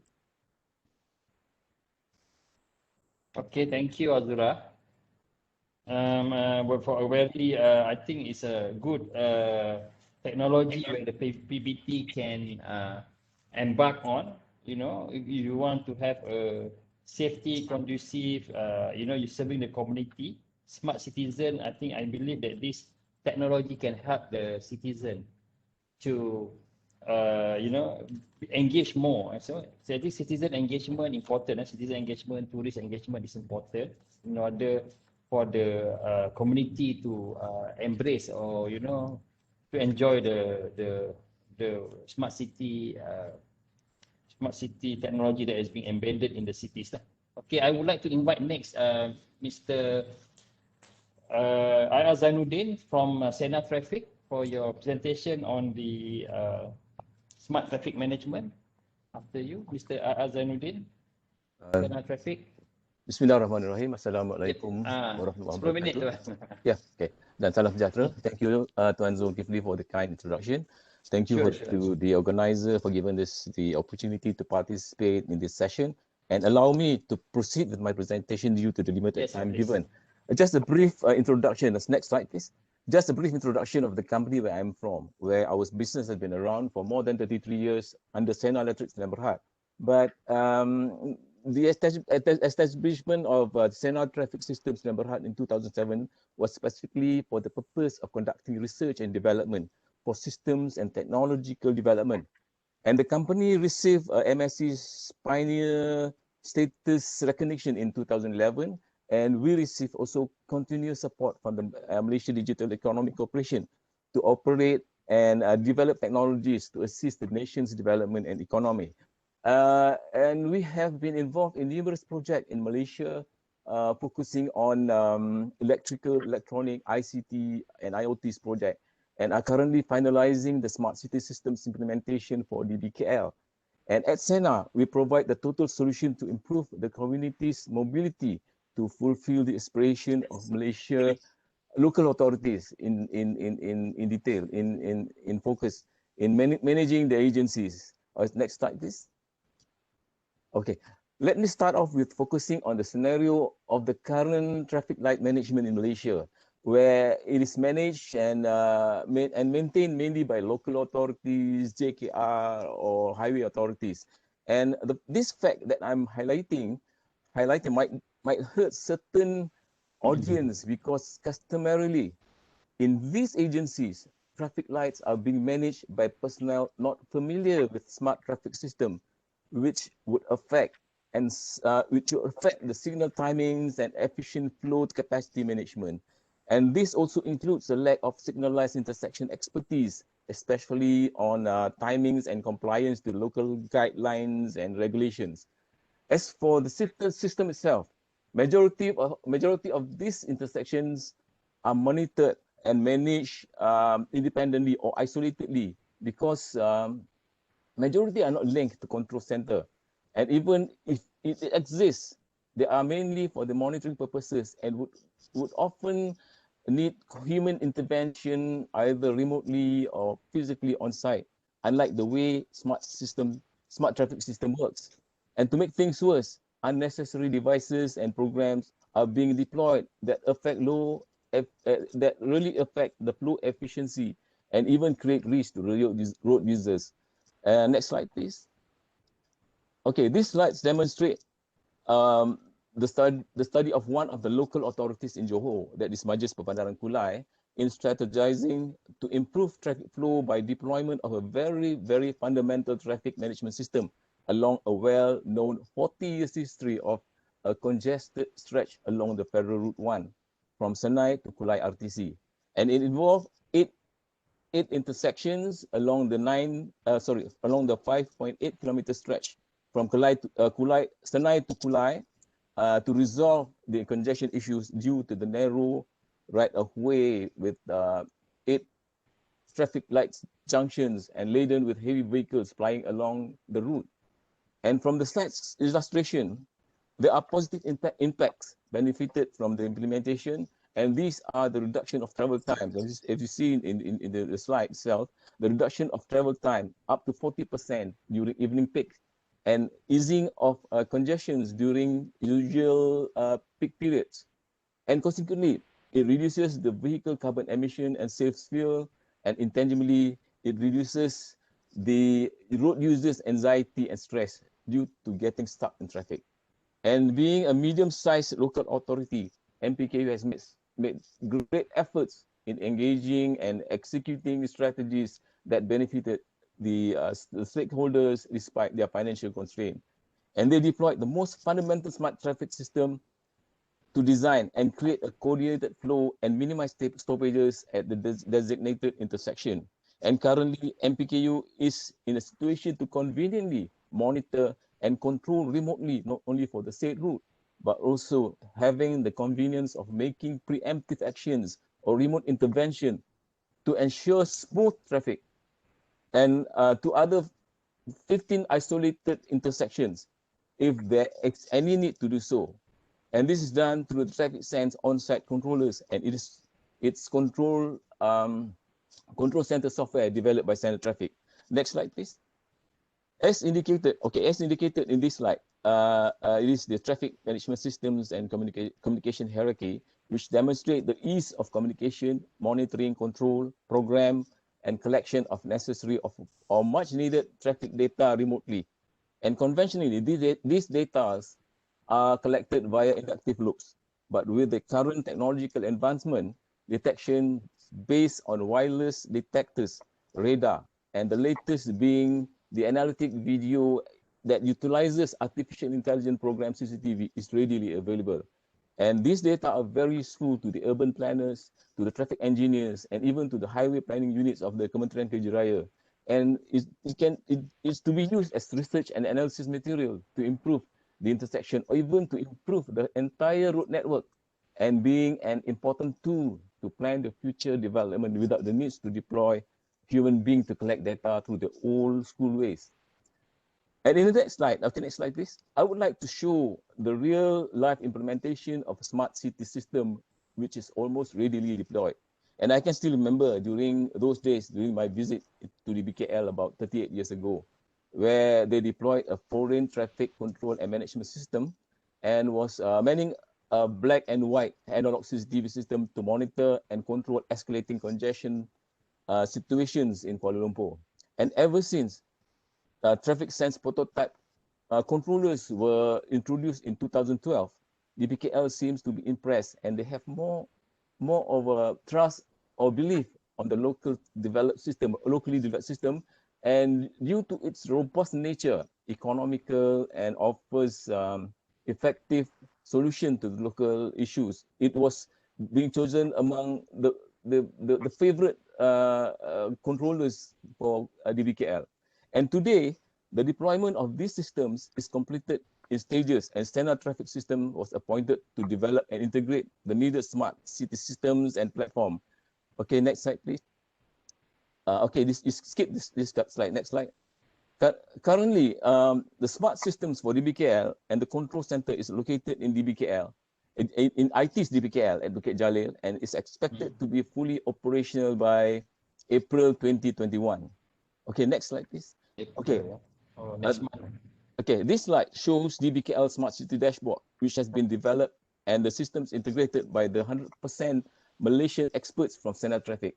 And among the systems developed by the Standard Traffic is already in place our very own made in Malaysia traffic sense smart traffic system at over 345 junctions, and we have smart street lights involved 445,000 LEDs, and 27,000 are linked and capable of control and monitoring by DBKL. And we have installed 1,900 artificial intelligence CCTV, deploying advanced video analytics and customized artificial intelligence programming to acquire specific data on roads for traffic analysis and monitoring, and for the purpose of traffic management, such as traffic counts, vehicle classification, congestion level, queue length, and speed. And this enhances traffic management capabilities, where these data acquired are stored, utilized immediately by the system to evaluate and provide adequate signals or commands to junctions and enabling future traffic forecasts. And with the strategic placement of these CCTVs, it can assist the road authority or consultant to prepare traffic impact assessment or TIA, road safety auditing report, RSA, and even PRM to solve issues and cases. And we also have lift monitoring and management system and CNRV dashboard. Next slide, please. Okay, for this slide, I would like to provide the audience with some info in exploring the essential foundations towards the smart city management, which focus on smart traffic management as the key element to function and to facilitate the provision that could improve the road users' mobility. For this purpose, the messages I would like to convey in these slides are: 1, to avoid unnecessary device installation and implementation of fancy, nice to see, but it does not do any good to the traffic flow efficiency and could even create risk consequences to the road users. And number 2 is to inculcate and instill the sense of responsibility and passion among the local authorities personnel or administrators on providing and managing traffic accordingly for the convenience and safety of the road users. And the third one, to deploy smart traffic system that can improve the rakyat's mobility by allocating signal timings based on actual demands to facilitate movement and to enable traffic data to be accessed, acquired, and the data to be utilized for the purpose of immediate signal timings allocation, or even the traffic forecast and future network planning. Okay, next please. Okay, last but not least, being a local company with continuous support from MDEC and 4 local universities, we develop and provide state-of-the-art technology for our stakeholders, specially customized for the Malaysian needs. And it is truly Buatan Malaysia, okay? With our strength, technically and financially, we are capable of providing technical consultation and smart city systems customization to our clients because we have the expertise and logistic. And being a responsible and total solution provider, we provide you with a systematic, transparent post-deployment maintenance services through our very own e-service system. And we are capable of providing implementation support for those local authorities with financial constraint through our no capex, risk-free, viable and flexible commercial model and low initial investment. And we can assure you of continuous development and technical support without the worries of being outdated or obsolete, and also the opportunity of value-added services at minimal or even zero cost. Okay, next slide, the final slide.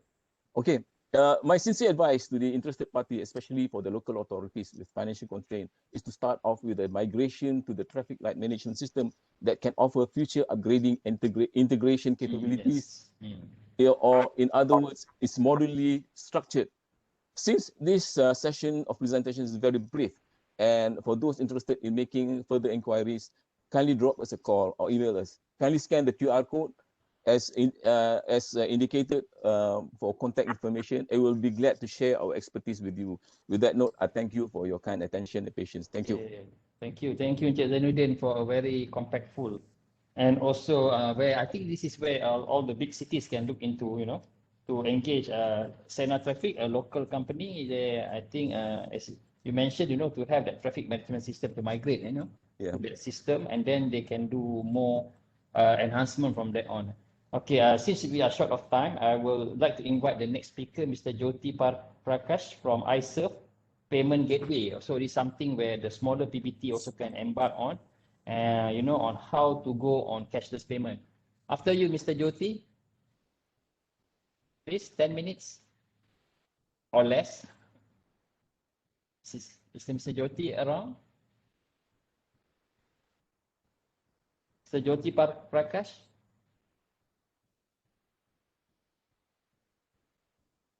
Hello?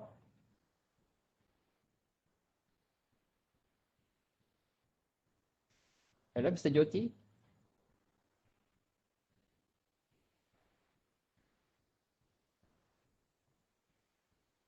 Can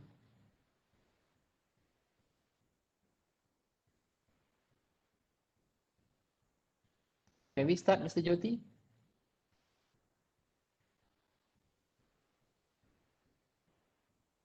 Okay, I think Mr. Jyoti has problem to connect. If not, then I would like to call the... Jyoti is there. Okay, Jyoti. After you, can you? We can't hear you. Can't hear you, Jyoti. You are mute.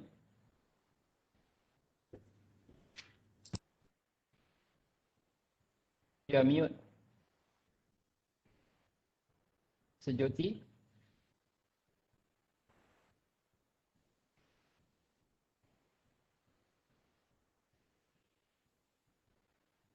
Can you start, please?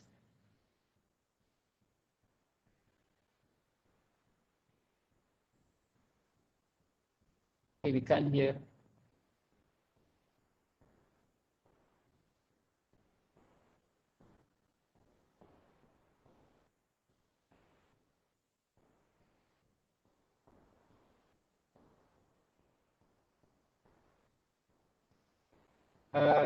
Organizer, we can't hear.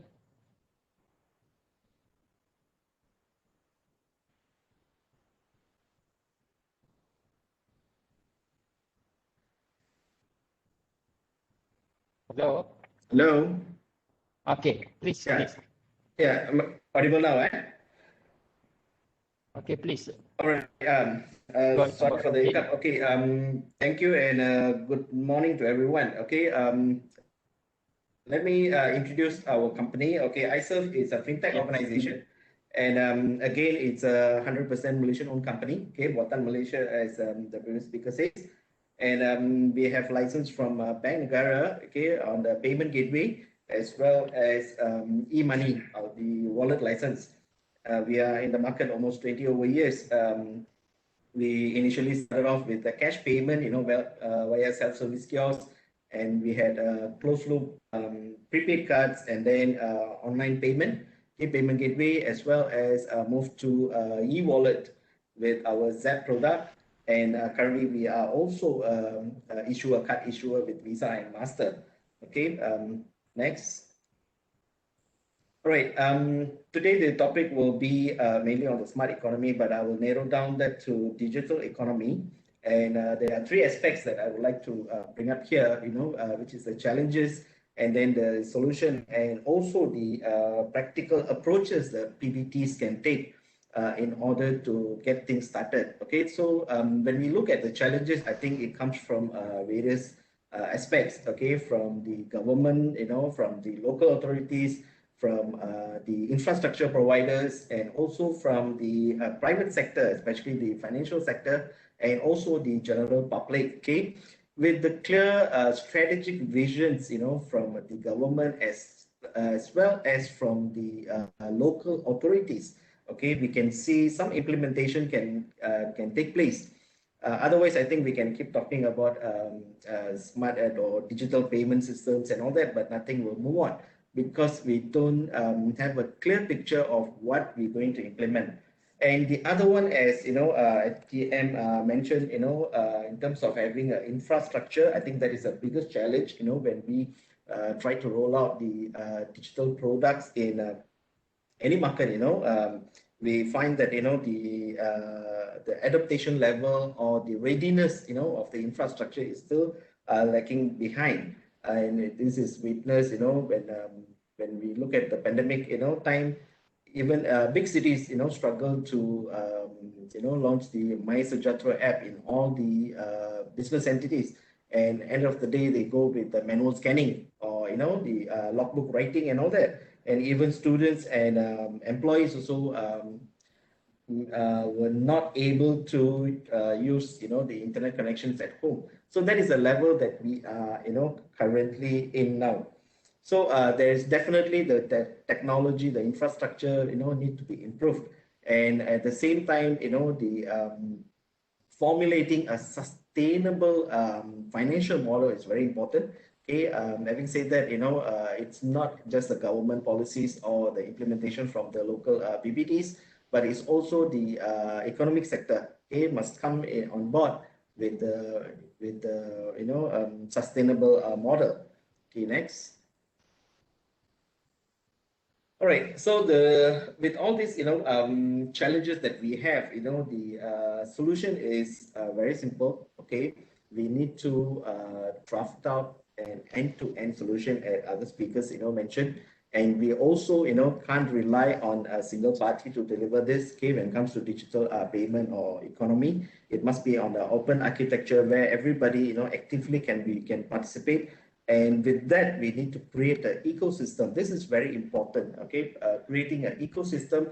It can be a local ecosystem within the PBT territory. Okay, but if we can't have a nationwide ecosystem, it's okay. Even a local ecosystem will work, and we can take it further from that.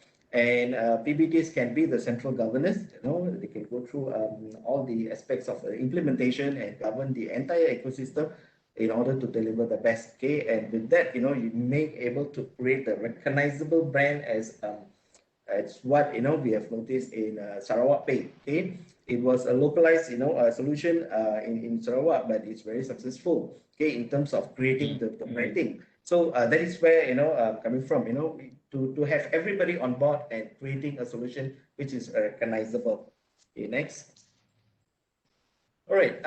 So the next item is the practical approach. Okay, how we can move forward from this solution that we have, how we can get started off. So the cities, the PBTs must draft out, a digital payment strategy. Okay, especially within the PBT territory, and create pilot projects, within the PBT, and define the capabilities and have the data to analyze and transform that into the digital enterprise, and you can actively create the ecosystem that we wanted.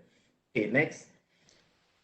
All right, so this is what ZEP or iSurf, we have worked on, over the years. Okay, with 2019, we launched this product, and where are we now? We have studied the government policies, the authorities' policies, especially from Bank Negara, and we have spoken some of the PBDs as well. In fact, we worked with MBSJ, for instance, for the assessment payment. And also we worked with other providers like, Gates IT and all this to see where the pain points are, for the e-payment in the local authorities. And we also had this spoken to merchants, to come on board. Okay, as what you can see on the slides, this is not just our clientele or anything, just the icons are there to say that, how you can actually create an evolving ecosystem that comprises of all parties. We have issuers, we have bill payment, we have groceries. So we need to include all the relevant businesses from private sector into the ecosystem to create the sustainable ecosystem, as I mentioned. All right, and we also spoken to the merchants to understand the different behaviors by the users. Because different cities, we experience, different user behaviors, and also we have came up with the idea to create, this ecosystem that can logically be expanded, okay, to a larger scale, okay, when we go on a city or we go by a state implementation. Next. Okay, you can skip this. Let me show what we have done, what we have built. This will be the one of the final slides I'm going to present. All right, so ZEP, we have created this as an e-wallet, okay, and on top of it, it's fully API driven, means all the integration points are open to work with any party, as long as we have an API to integrate with, let's say, smart traffic, or we want to work with smart tourism. Okay, with all those APIs, you can easily integrate, into our platform, and it's scalable to a larger system. Okay, where we started with small, and now currently we are in a medium size, and it's community oriented. Okay, why we call it community oriented is it is a two-way communication. It is not just you use this wallet to make payment. Okay, if you have ZEP with you now, you may look at our communication tool. We have a chatting platform in the app. Okay, where you can create groups and you can start sharing information. As what the other Azura pointed out, when you want to communicate with the tourists, this may be a tool for you to communicate, to reach out your messages, where the places to eat or where the places to go, or any other communication that you want to spell out to the tourists, you may able to send. And not only for the tourists, but the government, the authority, the PBTs can communicate with the local communities, via this messaging tool as well. So it's bilateral. And we have integrated with the payment gateway and also with the card scheme, and it's designed with government, with people and businesses, everybody in mind. Okay, next. All right, this is a use case proposal of what we sent to Smart Selangor initially. Okay, with all these features, we can actually have it in one single app. Okay, and we can be integrated. Okay, including reloads, from third-party telcos to shopping, to bill payment, and also the government agencies or the government-related fund disbursement. If let's say the government is, is giving out any loans or any disbursement, they can also use this channel to disperse the money. Next. All right, as I mentioned, this is a summary of the features that we have in our wallet. Okay, with the announcement, with the notification, and also you can have a form submission. This application is created with Malaysians in mind, with our local environment in mind. It's not just a wallet where you used to scan the QRs and make payments. Okay, it's more than a single platform. It's a single platform for the community. All right, next. All right, so where are we now? Launched in 2019. At the moment we have more than 100K registered users, but mainly focusing in Peninsular Malaysia and in Klang Valley at the moment, and we continues to expand, the territory.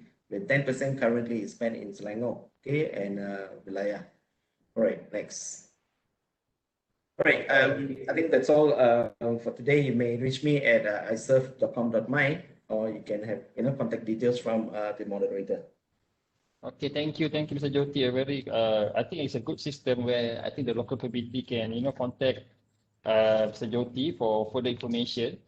This is the way forward, with the current COVID pandemic and so forth. We need to go cashless, online payment, and this is one of the smart city technology I believe need to be spread, not only in Selangor but towards smaller city also, or smaller district.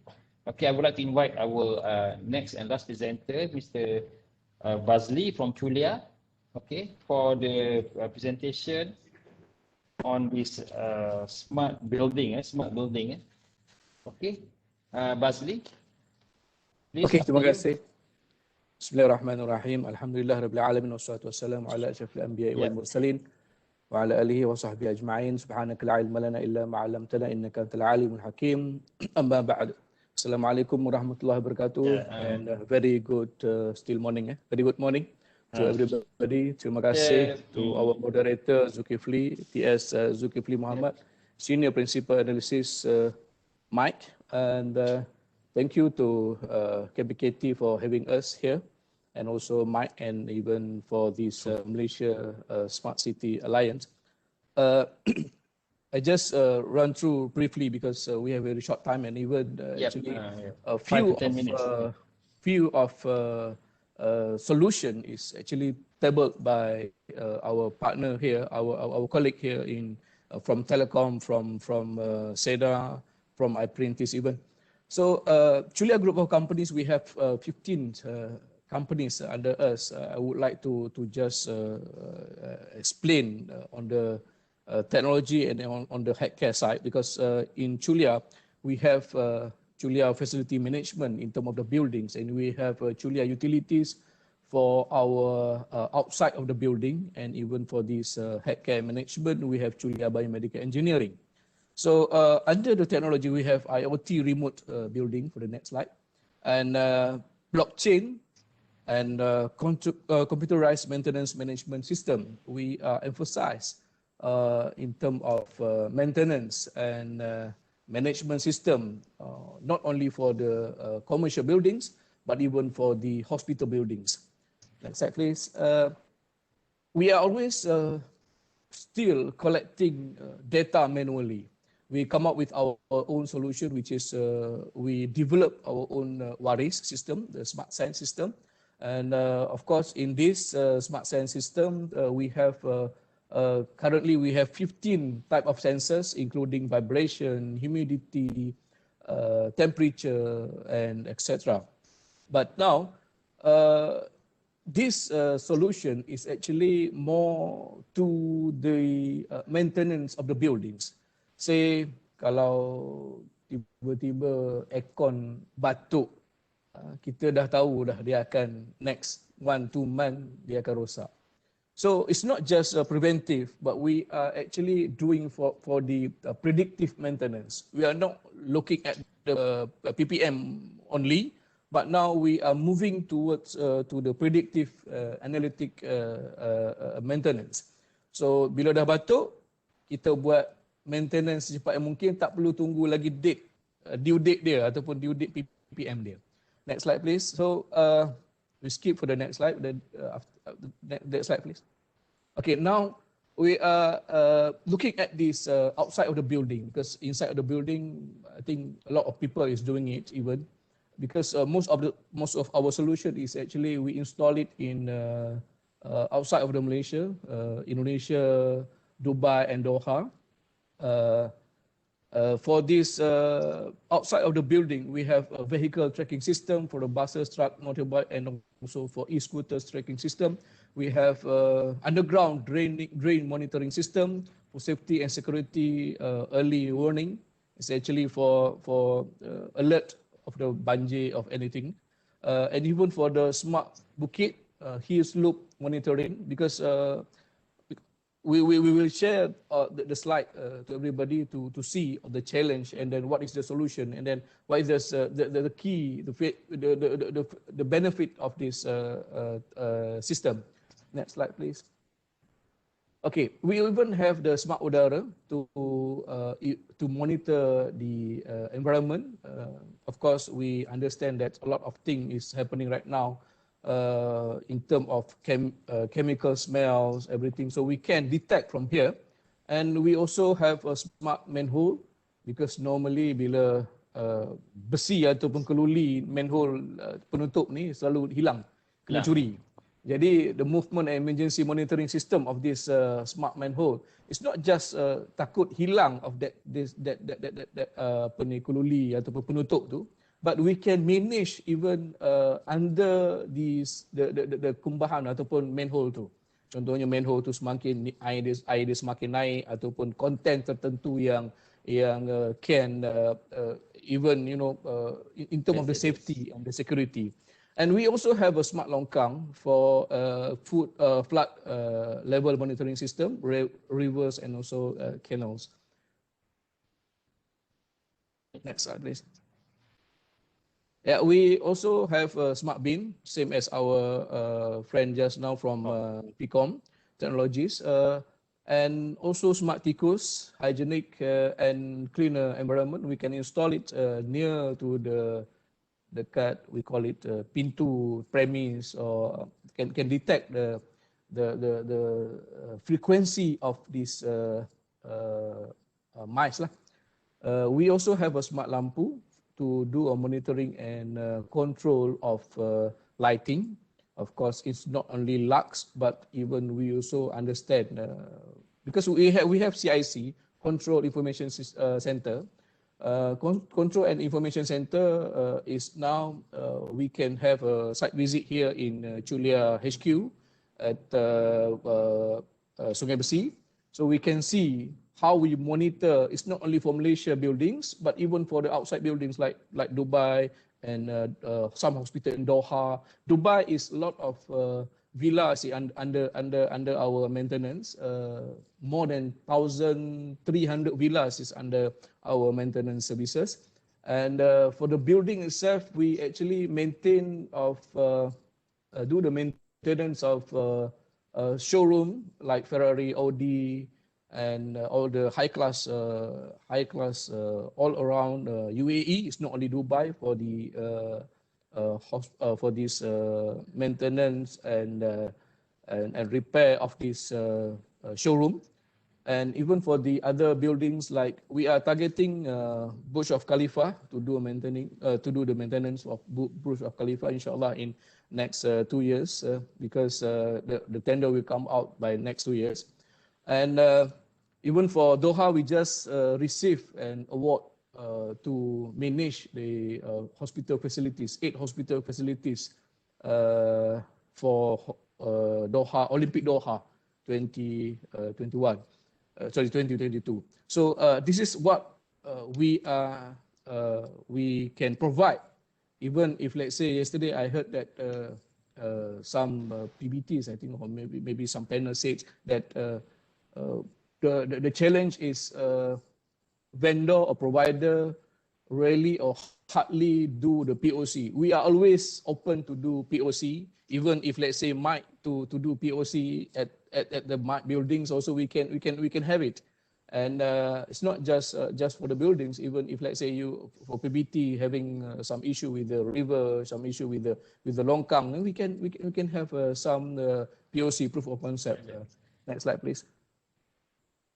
This is for the international presence. We have Chulia integrated in Qatar. We have in the Chulia Nambuda Chulia in Dubai, UAE, and then in Cambodia, even our latest in Indonesia 2019 venture with PT Mendina Mentari Utama, which is we now manage of 168 of their universities and 106 hospitals, facility management, and also biomedical engineering and management.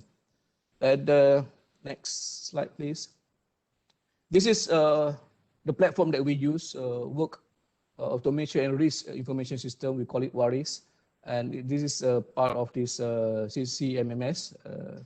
Then this is what we need. I can share with you what is actually how we can manage not only 106 hospitals and 168 universities in Indonesia, but we can do it actually together. Next, please. You can skip this one. Okay, this is 10 ways URBANICE help with compliance and quality control on the tracking system, documentation, and even for the calibration up to generate the report and dashboard. Next, please.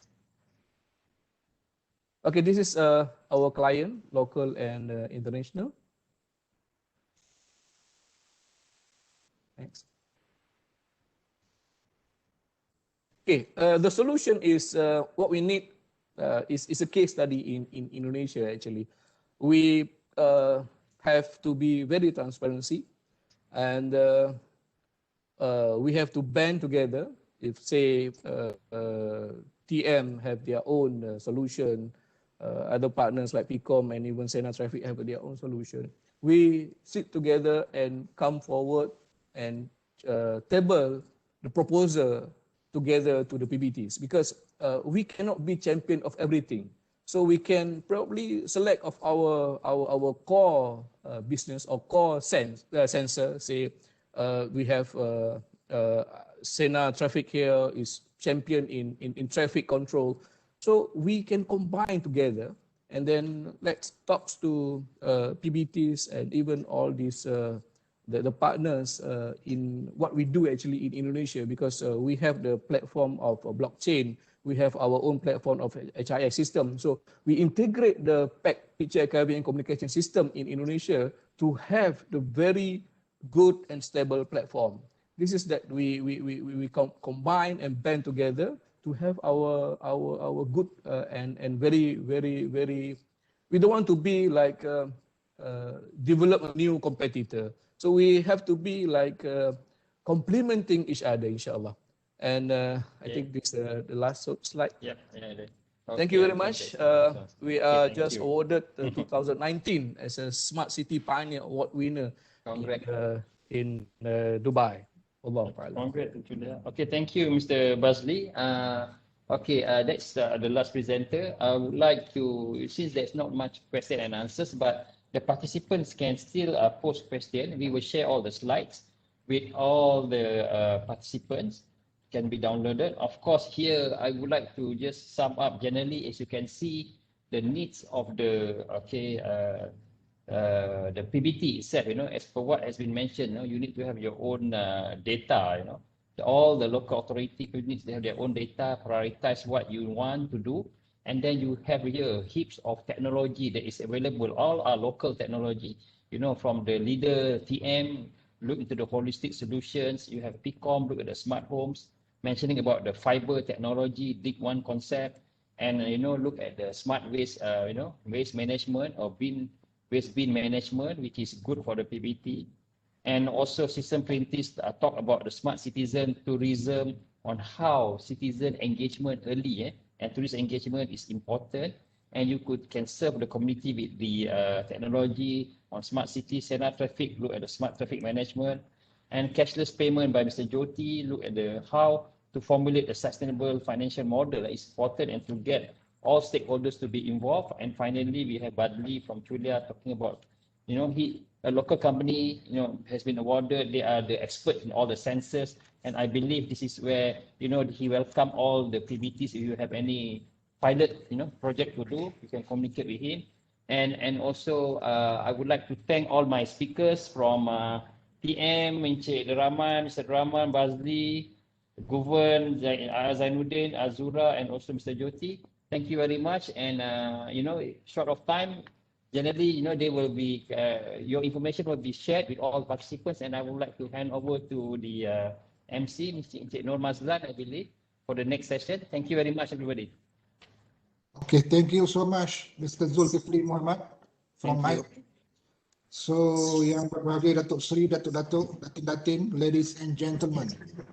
to proceed to the next module, which is module 7, budget application for smart city projects. I would like to hand over the session to my partner, Madam Zeti Tajuddin, Stakeholder Relations from MIC, to be our next MC. Please, Madam. Thank you. Thank you, Mazlan. So for our final session for today, I'm inviting Dr. Siti Muhazza Sheikh Zainal, under Secretary Policy and Inspectorate, Ministry of Housing and Local Government, to start the final session of today. Dr. Siti, the floor is yours. Thank you very much, Zeti. Thanks. Bismillahirrahmanirrahim. Assalamualaikum warahmatullahi wabarakatuh. And selamat pagi lagi. We have a few minutes to 12 o'clock. To everyone, selamat pagi. So generally, my topic will be on how to apply budget, from federal government. Okay, so the focus will be more on assistance from the federal government in terms of applying for projects for smart cities. Okay. Nanti di belakang, di akhir pembincangan saya akan bagi juga sedikit cara-cara lain lah, selain daripada mendapatkan bajet daripada Persekutuan untuk pembangunan projek smart city oleh PBT.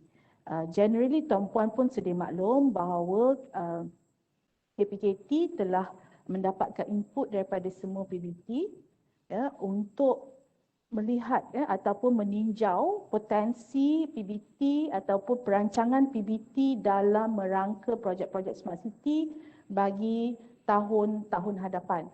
So kita dah dapatkan inventory itu dan itu merupakan rujukan kepada KPKT to help our PBTs, suara mereka didengari di peringkat MOF dan EPU bagi tujuan perancangan smart city tuan-puan ataupun projek itu dapat dinilai dan jika sesuai diluluskan. So this session will be on that. Okay, now we have heard so many sessions. There are so many solution providers. There are so many ways of doing your smart city projects. Okay, but for this time around ni saya nak spesifikkan sikit macam mana cara ataupun tips and hints and clues and the things that KPKT is looking at to make you go through the process so that projek yang tuan-puan pohon tu sampai untuk dibentangkan di EPU dan MOF bagi tujuan budget bidding. For this time around, of course it is under RP2, Rolling Plan 2 bawah RMK 12 lah, that is for the next year project. So just a little bit of explanation on the selection project process and requirement. Generally this is how it is lah.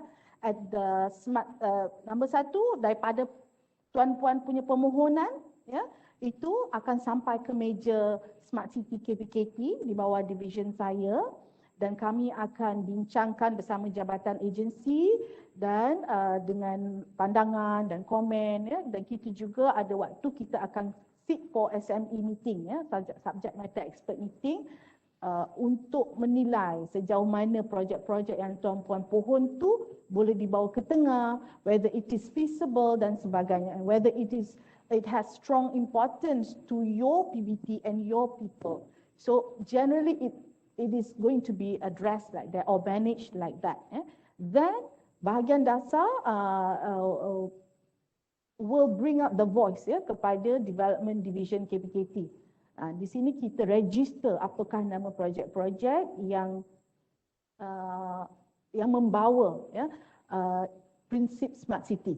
Okay, so I do hope that all of you know that what we're talking about, smart city are projects yang dia ada elemen teknologi, dia ada elemen sensor and data, and dia ada elemen benefit to the community. Generally, that is what we're talking about when we talk about smart city. And of course, when you talk about the whole thing, there must be some element of sustainability.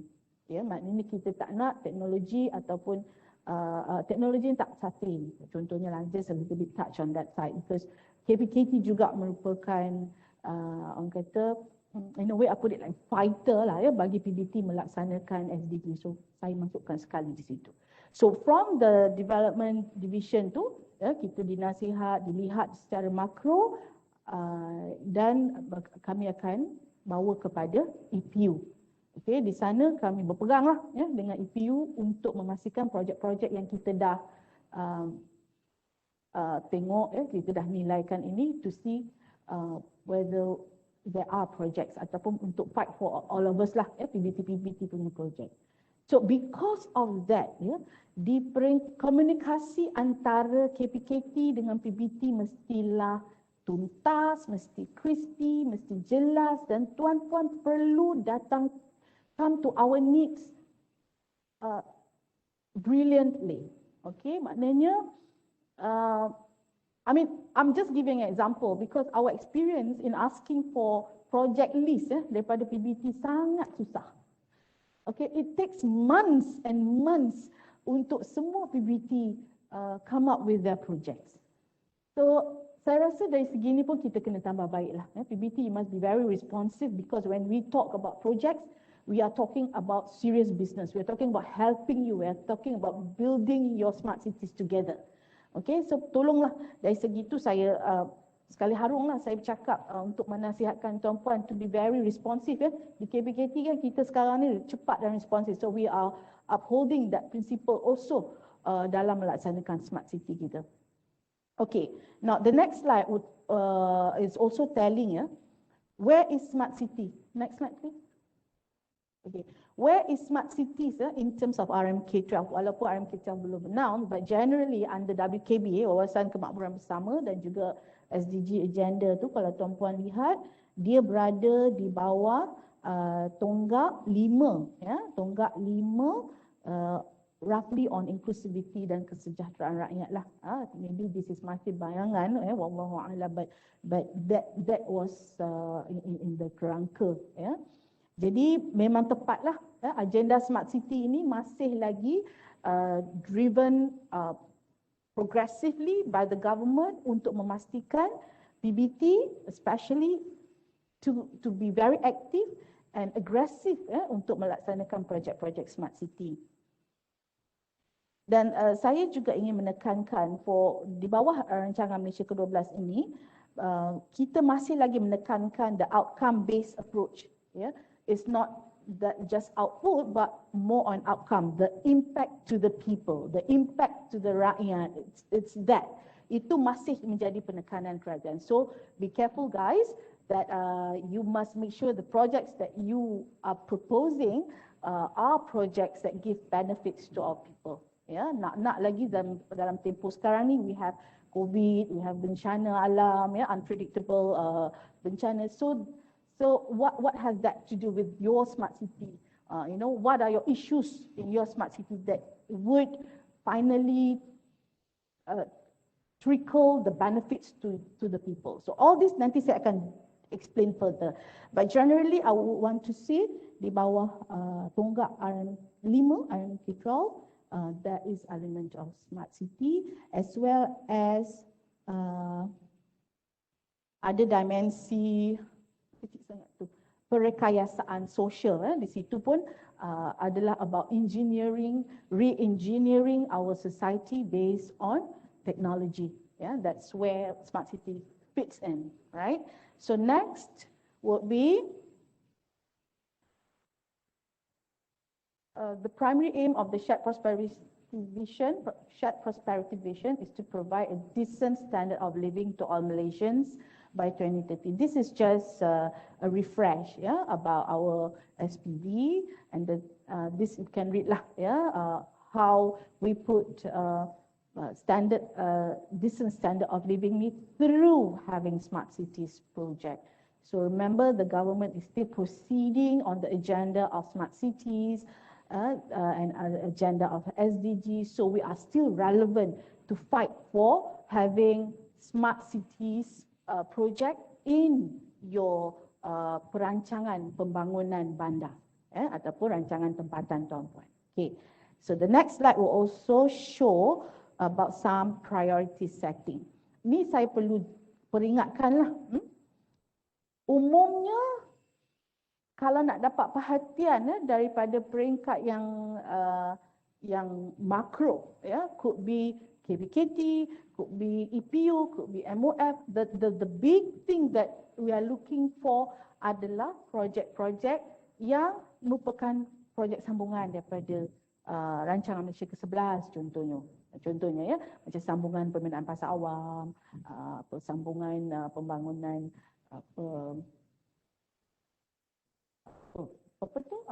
smart pole contohnya lah, kalau it is bersambung. So dan secara makronya kita juga melihat pada projek-projek yang menerima special government approval atau special emphasization from the government like the ECRL dan sebagainya. These are mega projects. These are mega projects yang biasanya jaranglah PBT come to this kind of. Biasanya bila PBT dia akan tengok dia punya locality punya needs, in terms of developing the projects. Itu pun saya nak mengambil kesempatan ini nak menegaskan tuan-puan boleh, PBTs can start off with as small as having apps to as big as having mega township kind of projects. Smart city, greenfield ke brownfield ke, but it's a mega project. But for a start, kita alu-alukan PBT untuk memulakan. You may start small as according to your strength and capability. Okay. So next is projects that have been approved in phases. If you have that, memang dah macam ada commitment di situ, you can go forward. And then the last one was, you need to understand that when we are talking about national agenda, we're talking about balanced growth. When you talk about balanced growth, di peringkat EPU, di peringkat MOF, they're looking at PBTs yang memang perlu pertolongan. Okay, yang memang perlukan suntikan sedikit bagi membolehkan dia, bila dia maju in terms of smart city, dia boleh menganjak ataupun dia punya amplify effect tu besar kepada region dia. Sebagai contoh, 6 state ini, Sabah, Sarawak, Kelantan, Terengganu, Kedah dan Perlis mungkin mendapat perhatian. But that doesn't mean it's restricted there. But the weightage will be given to such states lah,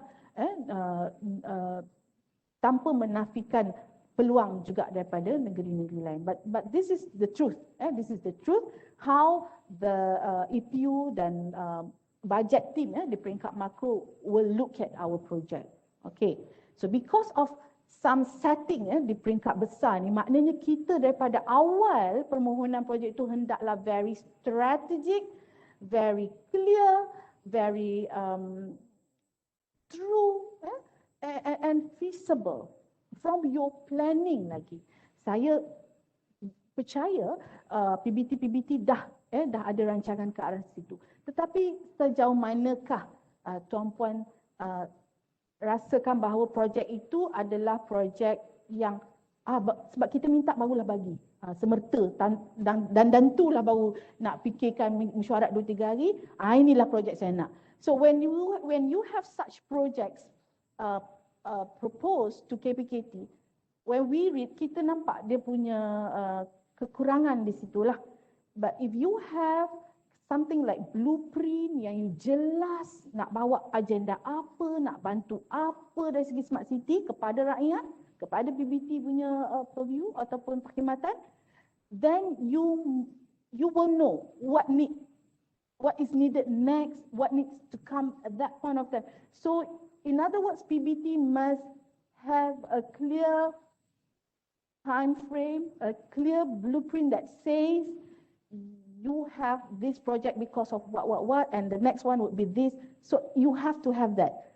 And more than that, you need to know apa yang betul-betul boleh dilaksanakan. Kalau nak ikutkan segala perkara dalam dunia ni kita nak buat, yang we want to go through smart city, but you have to remember resources are scarce, and you have to remember allocations are limited, and you have to remember allocations has to be divided. So there are so many things that you have to think before you propose with projects, smart city projects. Okay, this one is also another thing that we are looking into, especially at the macro lah, EPU dan MOF.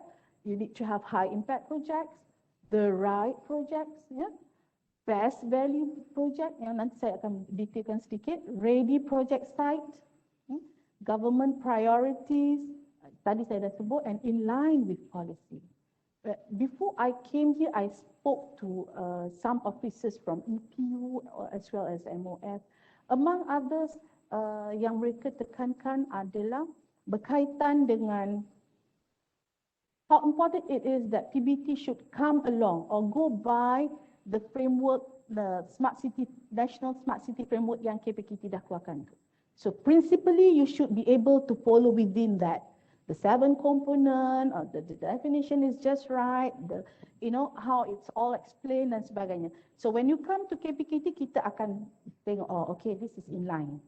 Okay, then we will put up you in another level. Okay, so that is the policy. At the same time, we are also looking at what is the current in thing now. Maybe smart cities yang berkaitan dengan pandemik yang memudahkan rakyat untuk berinteraksi, yang memudahkan rakyat untuk berurusan selepas COVID.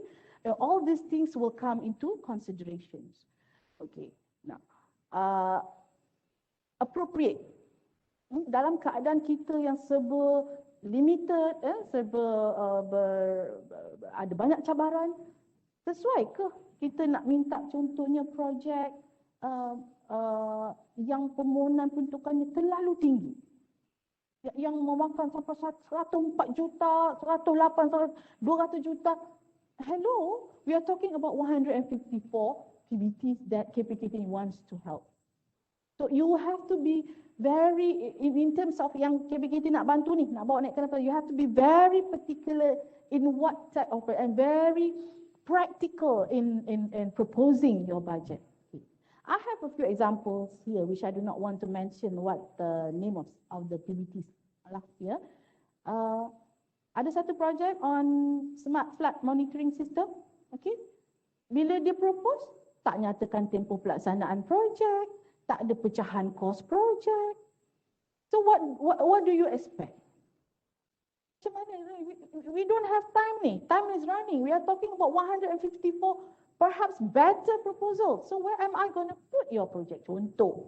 And there's another project on something very, beli peralatan. Contohnya kan, peralatan perkilangan or something like that lah.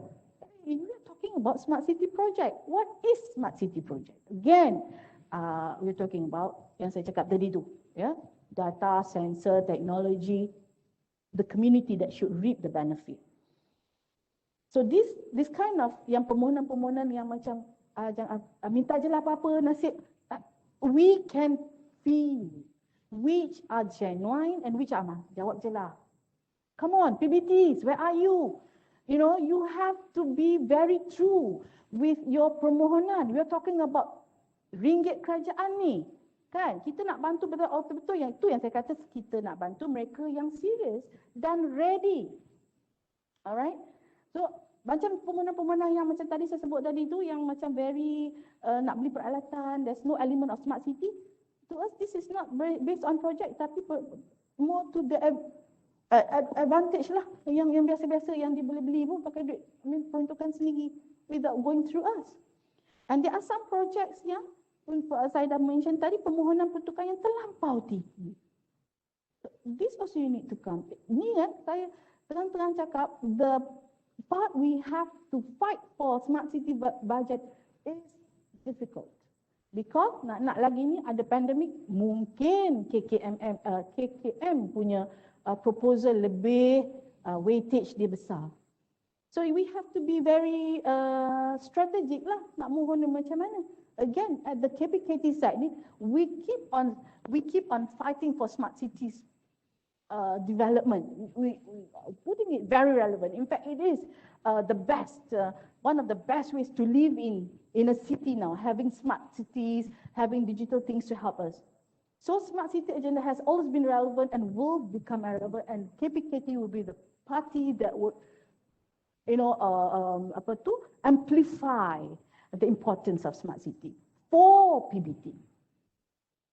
So itu saya nak bagi tahu. And then there are another example of project yang kita rasa macam tak boleh dipertimbangkan adalah projek-projek yang latar belakang dan objektif projek tak menggambarkan dengan tepat skop dan keperluan projek. Kadang-kadang saya terfikir di PBT, who are the people yang propose the project? Whether you have had very serious discussion among yourself, whether you truly understand about smart city, bila permohonan masuk, dia jadi macam cacah merbah tau. Dia macam, tak faham ke tentang smart city? Susah hati ni sebab KPKT daripada 2 tahun sudah, kita dah buat awareness program berkaitan dengan smart city. Sekarang ni tahun melaksanakan. Sekarang ni tahun meng-matchkan diri tuan-puan ataupun organisasi tuan-puan dengan solution provider. But if you fail to grab the meaning of smart city, you will make it seen in your budget proposal. So, masalah lah. Kita memang terus, sorry lah, out of 150, I have to pick a few only. Kan? And then itu di peringkat KPKT. Okay? So, that is for project selection lah. Saya belum masuk lagi tentang creativity index dan juga LFM. Okay, next. Next slide, please. Okay. Now, when I talk about smart city blueprint or smart city proper budget proposal for your project tu, you untuk melihat kemampuan atau readiness or clearness of the PBT in terms of applying to, we look at your logical framework matrix. I believe all of our PBTs know what logical framework matrix is, alright? But if you don't know, kalau ada yang belum tahu lagi atau belum mahir lagi, let me give a little bit of definition lah. It's more of something yang you ada objektif, project, you ada objektif project, and then you make sure project tu, objektif itu apa target outcome dia. And whether target outcome itu, bila kita measure, dia boleh tak bring out the right outcome. So, logical framework matrix ni saya kira dia ada dalam permohonan my project. If so, projek tuan-puan berjaya sampai ke ataupun dibawa ke peringkat EPU, you will have to fill in this part. Okay? And usually eloknya memang perkara ini jelas dan nyata dalam tuan-puan punya proposal. It's either we need you to be with us to key in about your logical framework matrix, atau you will have to translate that clearly so that KPKT officers can do that for you. Ini mana dia ada jabatan agensi lah yang akan pick up your project mana sesuai, ikut kesesuaian. So, logical framework matrix ni, from the early start of your proposal, you must know what actually you want to achieve. What you want to achieve from your objective. Okay? And then, for that specific project, you need to know what's the creativity index. What is creativity index? As you all know, it merupakan creating best value out of money spent. So it is more of like berapa banyak kita belanja, total impact over berapa banyak yang kita belanja baik dari segi DE maupun OE. So the bigger the value, maknanya creativity index tinggi, bererti projek itu membawa banyak manfaat dalam kos yang menguntungkan, kos yang kurang lah, in other words. So you have to be, nampak tak? You have to be very practical dekat sini. Not just minta je lah, nasi sangkut kan. No, you cannot. Because at this, our part, we are talking about giving money for the people, and we are given the responsibility untuk pohon yang true to your organization and your people. True as in, it is practical, it is feasible, it is worth it to be diangkat untuk mendapat perhatian. So tak apalah, di peringkat KPKT we filter, but we wish we can filter from an array of perfect proposals. That means from PBT side, from now onward, pohon supaya PBT wujudkan satu tim mengenal pasti, number one, you can bring up your blueprints on smart city. Number two, mengenal pasti bentuk projek smart city macam mana yang paling sesuai, yang paling praktikal, yang paling boleh dibawa ke tengah oleh KPKT. Okay. Pergilah mana-mana sekalipun, you cut across every ministry sekalipun, you will have to meet with LFM as well as CI. Alright? Okay, next. Di peringkat KPKT, of course being KPKT yang ada visi dan misi kita dan ada bidang-bidang, we are expecting our PBT to be the first dual to implement and materialize or crystallize of KPKT's vision and mission at the grassroots, be it at the smart city level as well as SDG, as well as segala-segala benda lah yang di bawah KPKT punya purview, perumahan, waste management dan sebagainya. Of course, being a KPKT, kita akan pick up mana yang memberi makna kepada KPKT punya kepentingan. In fact, di dalam mesyuarat-mesyuarat kita pun yang bagi Datuk KSU will always tell what he wants from PBT. So this needs to be understood by PBT semualah. Lagi satu, kita nak lihat juga readiness of PBT dan city itu. Kalau macam dia dari segi technical capacity ada ke tidak, digital infrastructure ada ke tidak, we need to have a look at that jugalah. Kadang-kadang kalau katalah PBT itu misal kata dia dah boleh maju jalan sendiri, so we sort of macam okay, put that aside first. Mungkin dia boleh maju ni dari segi projek dia tu, dia boleh jalan sendiri, dia boleh menjadi, in fact dia boleh bimbing pula PBT yang lain in that wise. Okay. Dan pada masa yang sama, we are also looking at PBT yang perlu disokong dan didukung ni supaya dia bergerak sikit, because sebagaimana tuan-puan sedia maklum, kita punya markah Inspektorat Smart City hanya 83%, 86.5%, 83.6% macam tu. So that means ada lagi PBT yang masih ketinggalan. So yang ketinggalan ni lah di dalam agenda RMK12 kita nak pick up. So we giving PBT yang ready, yang mungkin more towards macam memang tak ada daya lah. We are looking at that. That's the truth. We are looking at that. But at the same time, we are also encouraging the bigger PBTs ataupun the more advanced PBTs to go further. Be it yourself or you have your own collaborators dan sebagainya. Dan sustainability of the projects, in terms of future planning, expansion, action plan, whether you have blueprint dan sebagainya. Di KPKT juga kita lihat whether your project itu are aligned with your local plan. So it should all be, orang kata, embedded nicely. Tak mau local plan you lain, tapi project you tak seimbang. So ini pun saya rasa di peringkat KPKT pun kami sedang memantapkan lagi proses pemilihan. We are still new juga, but again we are discovering more systematic ways to educate PBTs on how to get to us and how to put it rightly so that it will be fair to you and us. Okay. And then pada masa yang sama juga kita nak cakap lah, we want to see kalau projek tu, kalau tuan-puan, I mean doing smart city is not really straightforward. Sebenarnya you want to do something small, you boleh buat straightforward macam apps kan, you just buat perolehan apps itulah according to your needs or needs of the city. Tapi kalau you buat mega sikit bentuk dia, you may need some memasukkan kaki dalam sedikit elemen risiko, you kena ada the right business model, you must have a strong collaborator, you must know even how to collaborate in that project. So ini kita tengok KPKT mengalu-alukan kepada PBT untuk bergerak sendiri for you to get your own collaborators.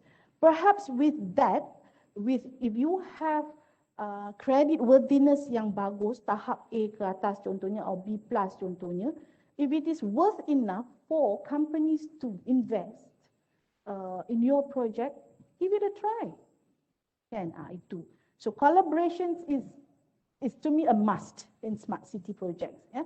There is no good smart city projects tanpa collaboration. Okay, what Ima, you buy the solution, the smart city solutions too is actually a collaboration, because you have to come to certain agreement and terms on how you put things. I think benda ni dah deliberated lah dalam sebelum punya presentation. Okay. Now, and then the next square, I can say, it's not a square, something lagi macam B punya tu kan. Projects that are able to solve local urban issues. Yang ni, okay. Kita mahukan PBT melihat smart city project itu lebih kepada untuk manfaat rakyat. Yang ini ya, saya nampak ada kurang. Malah dari segi pengamatan saya melihat kepada analisis SPB PBT, tang penyertaan community dalam pembangunan tu kurang. So I can say permohonan tu banyak siding to PBT punya interest lebih berbanding dengan that it will trickle to the community. So this you have to be very careful. Of course we want to win some perkhidmatan, but at the same time you must, if you want to be ditimbang berat lagi kan, show us that it is the project, the smart city project really gives benefit to the people. That is why you need to communicate with the people. Okay, contohlah kita nak beli ini to the smallest example, you want to build apps kan, contoh cakap secara sepintas lalu, contoh apps on kebun community lah, there's already apps on kebun community. Okay, but benda tu cantik lah, indah lah, dia punya technical and all those things that appears in the apps, but how do you communicate that to the community? Biasanya gagal dicapai. So inilah, so whatever that you want to bid for, make sure community wins more. That's where the creativity index tu tinggi nanti nilainya. Yeah, apart from of course cost kurang sikit dan sebagainya. I just want to give a little bit of penekanan di sini. There are some examples ya. Permohonan bajet untuk smart LED lights. Okay, no doubt pada kita, oh dia ni kan menjimatkan tenaga dan sebagainya. But when we have to fight for it ya, di peringkat lebih tinggi, nilai creativity index dia tak tinggi. Sebab bila you dah pakai LED lights yang menjimatkan tenaga in a certain angle, another party is not having, benefit out of it. So these are among the things that you need to look into lah. I'm not talking about the latest technology so much. I'm talking about the most relevant technology that you need to consider. Sebab itu kadang-kadang kalau ada teknologi yang lebih lokalistik, yang sesuai, it doesn't have to be so besar, ataupun imported technology, but if such as a technology that suits the PBT, you can have it. As long as it has kind of sensor, that kind of thing, and you involve community, you make sure ada data that you can leverage on, where you can do prediction, where you can do planning, and you also can atasi masalah, what you can like fight the issue lah, having that. So I hope that all of you who are listening to me understand the seriousness of bidding the right project. Okay. Of course lah, dekat KPKT ni, if you put on waste management, you put on smart housing for PPR or anything concerning under KPKT's purview, ada sedikit lah istirahat lah, but that is not cast and stone lah. Kita banyak lagi, not limited to that lah, banyak lagi perkara-perkara lain. But of course, KPKT yang sedang menerajui circular economy, we want to see mana-mana negeri ataupun PBT yang yang mana bersesuaian lah, would want to test some smart projects based on that. Okay. Of course, again and again, I have mentioned to all my audience hari ini that to us, the community will be among the first ataupun the kumpulan yang akan diberi priority lah in determining your project ataupun determining whether your project tu mahal harganya di peringkat kami. Kalau kita nak bawa ke EPU pun, EPU akan tanya perkara-perkara ni. What's the impact like kepada community? What is it?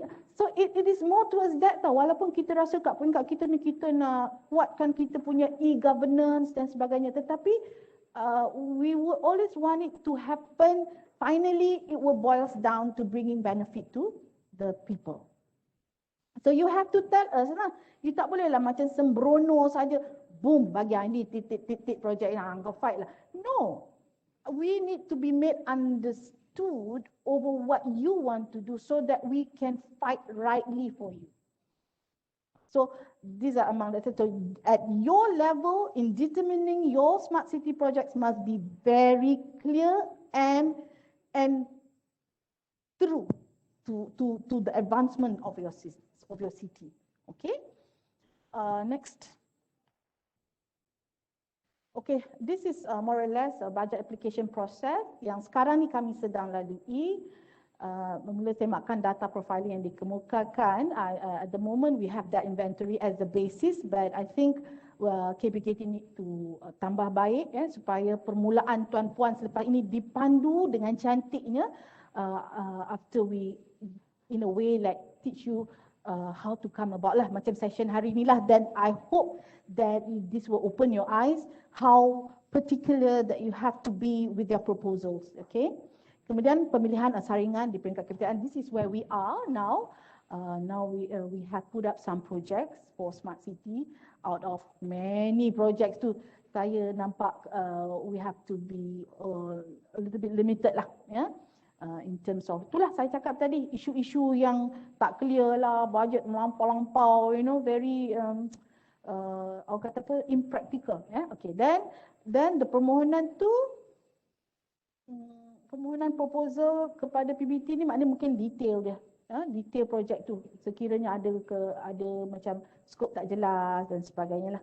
And then if possible juga kita nak dapat pengesahan daripada SUK negeri. If this one by right on your side you should be able to translate apa degree is focusing on lah, ya. But if you can't, it's okay, ya. Biasanya daripada list tuan-puan tu pun sebenarnya kami dah dapatkan daripada SUK negeri jugalah, ya. Ada proses itu, ada prosedur itu. Biasanya kalau ada komitmen daripada negeri, overall we can say that your apa tu ke arah melaksana smart city lebih pantas, ya.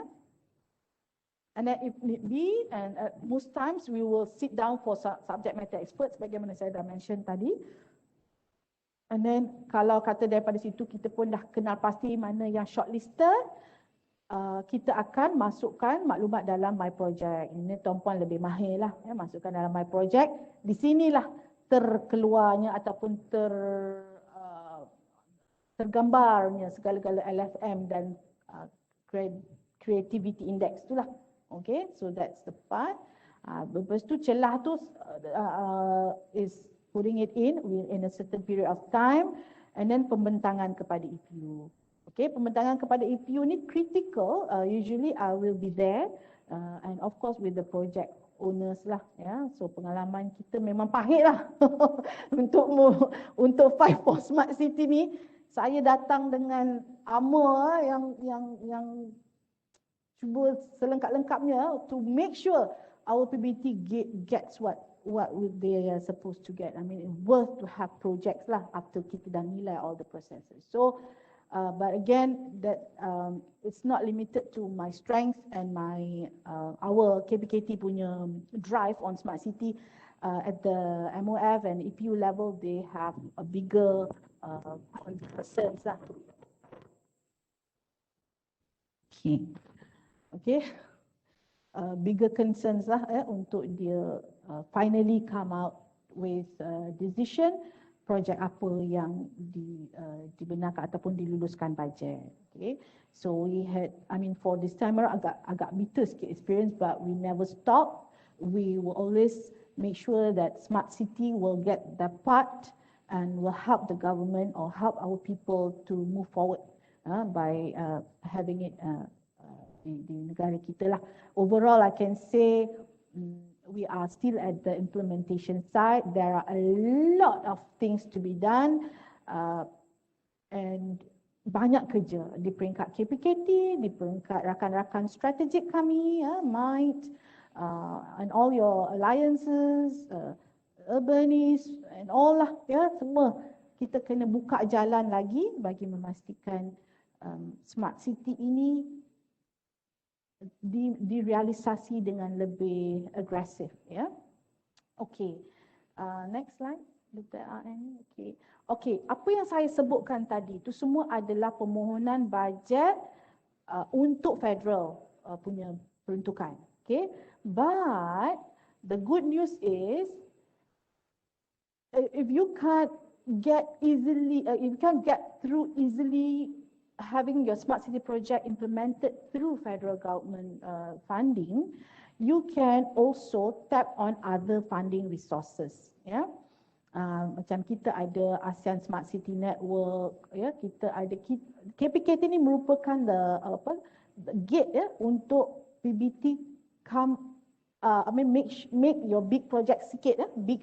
Of course lah kalau you nak bercakap tentang teknologi daripada negara luar, daripada negara-negara yang maju dari segi teknologi ni, mestilah berbaloi dia nak invest, so something big. So on your side maybe you need to have the smaller medium scale project yang mengikut kriteria-kriteria saya tadi, and at the same time a bigger project yang ada probability to be put up at the international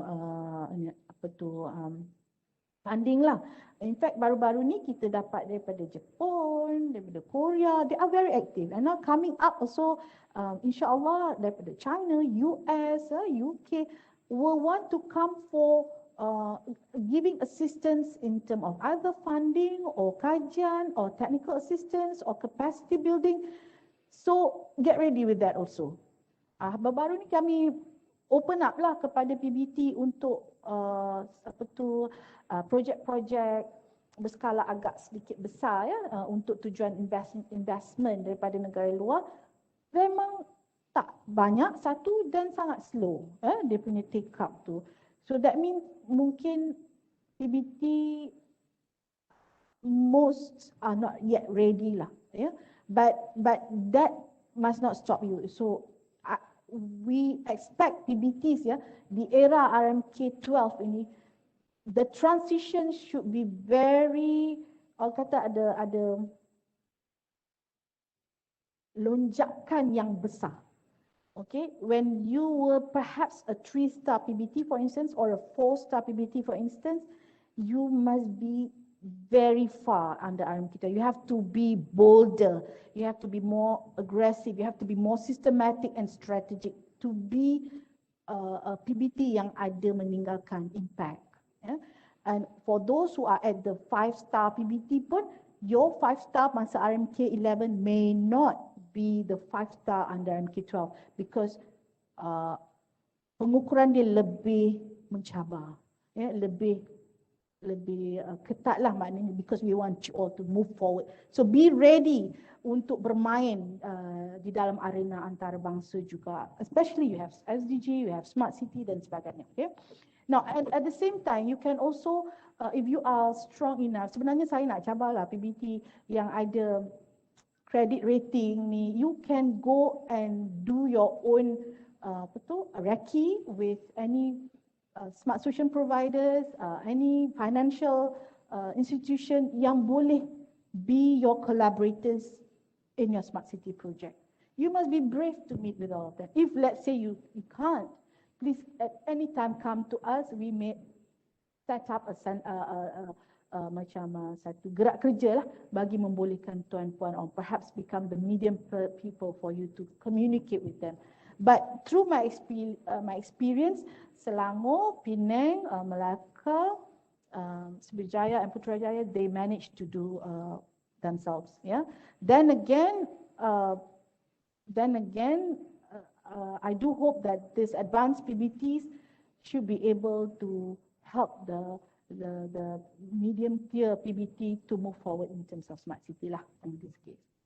So you can, again, I would like to stress, if you can't come up with such a big mega smart city project, you must be able to at least grab something yang come to the needs of your people, come to the needs of the community, and speak to them, ask them what they want. Saya sempat pergi Seattle, just to share, kan, kalau dah pergi luar negara kita tak share pun macam maksudnya macam tak mana lah, so I'm just sharing you this. Masa saya dekat Seattle tu, Seattle is such a very advanced region di US tu, dia hanya buat apps tentang dia buat apps tu, dia duduk dengan penduduk-penduduk di Seattle dan dia bangunkan apps berkadaran dengan apa penduduk bagi pandangan dan sebagainya untuk bagi makan kepada gelandangan di Seattle. So, yang bestnya, they talk big about it. They are very proud of it because dia rasa itulah smart city yang dia bangunkan bersama, siap dah ada data, dia tahu di mana gelandangan dia tahu apa perlu bagi makan kepada mereka, pukul berapa dan sebagainya. So it is for a Seattle to have a gelandangan, such a I can say like a pathetic situation lah. So not nice lah kan, Seattle yang ada all these gigantic organizations dekat situ, gelandangan is one of the issues to them, and they make the community to develop sama-sama apps tu sebagai contoh. So these are the things that I believe all of you have gone to all these experiences. So learn from it, and you don't have to be so big for the beginning lah. Kepada yang dah berjalan jauh tu, yang dah ada keahlian dalam WeGo tu, I think go forward, go on, but don't forget our brothers and sisters juga. So I mean, we welcome such effort lah, and to us it brings a lot of meaning. Then we are putting that as one of the weightage di dalam kita punya inspectorate lah. Okay, saya dimaklumkan tak ada soalan. Alright, so saya diminta untuk wrap up dan to pass back to the MC lah. Saya rasa I have done my part. InsyaAllah you might be listening more after this in the takeaway session. Dan saya serahkan balik semula kepada MC. Terima kasih, Zeti. Right. Thank you, Dr. Siti Muazzah. Very, very insightful tips on KPKT's criteria and consideration. Kita nak membantu yang serius dan sedia, yang ready, bak kata Dr. Siti Muazzah. So thank you so much. We have completed all the 7 modules from various speakers and presenters, and I hope the information gathered from all modules are very useful for everyone. So now I would like to invite Madam Nur Azalina Abdul Rahman, Director of I-KPKT, to deliver the takeaway of our 2 days session. Silakan. Terima kasih Puan Zeti. Okay. Assalamualaikum dan selamat tengah hari.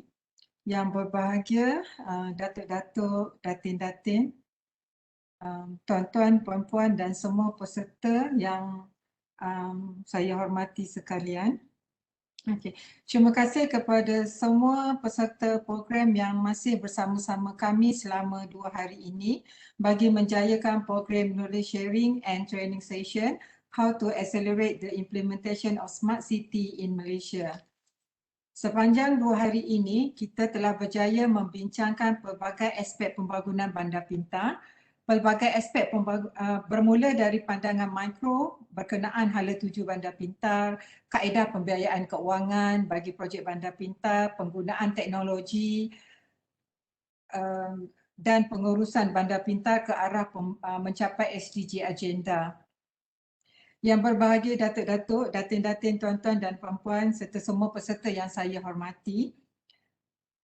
Pada hari pertama program ini, kita telah memulakan sesi perkongsian ilmu dengan membincangkan secara mendalam dan terperinci mengenai pelaksanaan inisiatif Bandar Pintar selaras dengan aspirasi kebangsaan. Para penceramah telah mengemukakan pendapat mereka berkenaan amalan dan penerapan Bandar Pintar selaras dengan aspirasi nasional. Antara perkara yang diketengahkan adalah berkaitan hala tuju, promosi dan latihan oleh pihak MIC, pelaksanaan Bandar Pintar oleh Perbadanan Putrajaya dan juga amalan CIDP dalam industri pembinaan.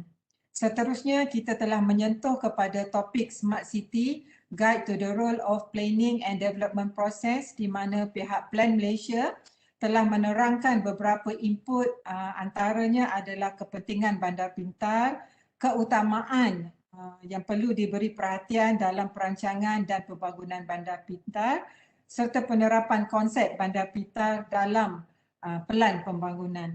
Kepentingan Bandar Pintar merangkumi pendekatan yang diambil bagi menyelesaikan isu-isu perbandaran untuk meningkatkan kualiti hidup, menggalakkan pertumbuhan ekonomi, membangunkan persekitaran mampan dan serta menggalakkan pengurusan bandar yang cekap melalui penggunaan ICT dan kemajuan teknologi.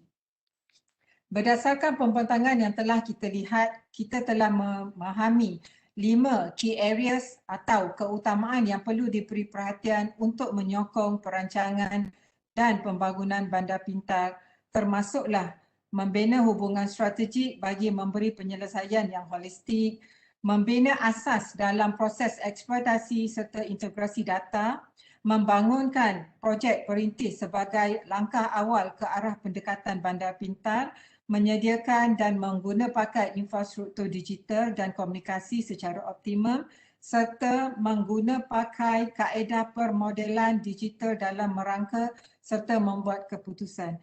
Komponen-komponen ini perlu diberi perhatian dan diambil kira bagi memastikan perancangan Bandar Pintar yang komprehensif. Penerapan konsep Bandar Pintar dalam pelan pembangunan pula memperincikan proses perancangan dan pembangunan di Malaysia yang diterapkan dalam konsep perancangan Bandar Pintar. Topik ini fokus kepada perkara yang perlu dititik beratkan dan peranan semua pihak. Sesi ini turut menerangkan kaedah penerapan elemen Bandar Pintar dalam rancangan pembangunan melibatkan perancangan di peringkat nasional, wilayah, negeri dan tempatan. Ini menunjukkan KPKT telah menyediakan pelbagai guiding policies yang boleh digunakan untuk merancang Bandar Pintar. Dalam modul 3, kita faham bahawa kebanyakan bandar di seluruh dunia telah dibanjiri dengan pelbagai jenis penyedia perkhidmatan Bandar Pintar yang sudi menawarkan penyelesaian mereka kepada bandar-bandar ini. Adalah satu cabaran yang besar kepada pihak berkuasa tempatan yang jelas untuk menarik minat pelabur ke arah penyelesaian Bandar Pintar. Kesannya, bandar-bandar ini akan membuat pelaburan yang dikatakan canggih tetapi tidak efektif. Seterusnya mengakibatkan kerugian kerana melabur tanpa panduan yang betul. Oleh itu, kolaborasi adalah the key success factor to achieving smart city. Amatlah penting bagi pihak kerajaan dan swasta bekerjasama dalam melaksanakan penyelesaian Bandar Pintar. Kunci kejayaan dalam berkolaborasi adalah dengan mengenal pasti kelebihan kedua-dua belah pihak, menggunakan pandangan semua pihak agar dapat melihat secara menyeluruh. Cabaran bagi pihak berkuasa tempatan terletak kepada cara mereka menyusun tadbir urus bagi mewujudkan kerjasama yang baik. Ini bermaksud hapuskan norma bekerja secara tertutup dan tingkatkan komunikasi untuk berkolaborasi secara menyeluruh antara semua jabatan. Seterusnya, model berkenaan sumbangan Bandar Pintar dalam mencapai matlamat pembangunan mampan ataupun SDG, pembentangan oleh Puan Nurliza binti Hashim, Ketua Eksekutif URBANICE Malaysia, telah menekankan kepentingan Bandar Pintar ini merupakan satu acceleration dan tool untuk menjadikan elemen kepintaran teknologi dibangunkan oleh pentadbir bandar-bandar di Malaysia. Antaranya dengan melakukan pemantauan kualiti udara, mewujudkan sistem pemantauan aktiviti perbandaran, pengurusan sisa pepejal, pengurusan lalu lintas dan juga kecekapan komuniti menguruskan sumber yang terhad dan efisien. Ianya adalah seiring dengan tindakan kemampanan tempatan melalui rangka kerja Malaysia Sustainable Urbanization yang menekankan segala dasar dan polisi, pelan tindakan dan blueprint yang disediakan bertujuan mencapai 17 agenda kemampanan melalui target khusus yang telah dibentuk. Yang berbahagia Datuk-Datuk, Datin-Datin, Tuan-Tuan dan Puan-Puan serta semua peserta yang saya hormati. Pada pagi ini pihak I-KPKT telah berkongsi mengenai pelaksanaan bandar pintar sebagai satu kaedah untuk menyokong norma baru dalam situasi Malaysia untuk berhadapan dengan wabak pandemik COVID-19. Kesemua penceramah telah berkongsi tentang bagaimana bandar pintar mampu memberi penyelesaian yang berkesan untuk kita sama-sama berhadapan dengan wabak COVID-19. Wabak ini telah melanda dan memberi kesan kepada semua sektor ekonomi sama ada skala kecil ataupun besar. Dalam modul ini, I-KPKT telah memberi pendedahan kepada kita bagaimana teknologi bandar pintar ini boleh dijadikan alat ataupun tool dalam usaha untuk mengadaptasikan situasi semasa selari dengan norma baru, misalnya dalam sektor kepenggunaan dan juga keselamatan.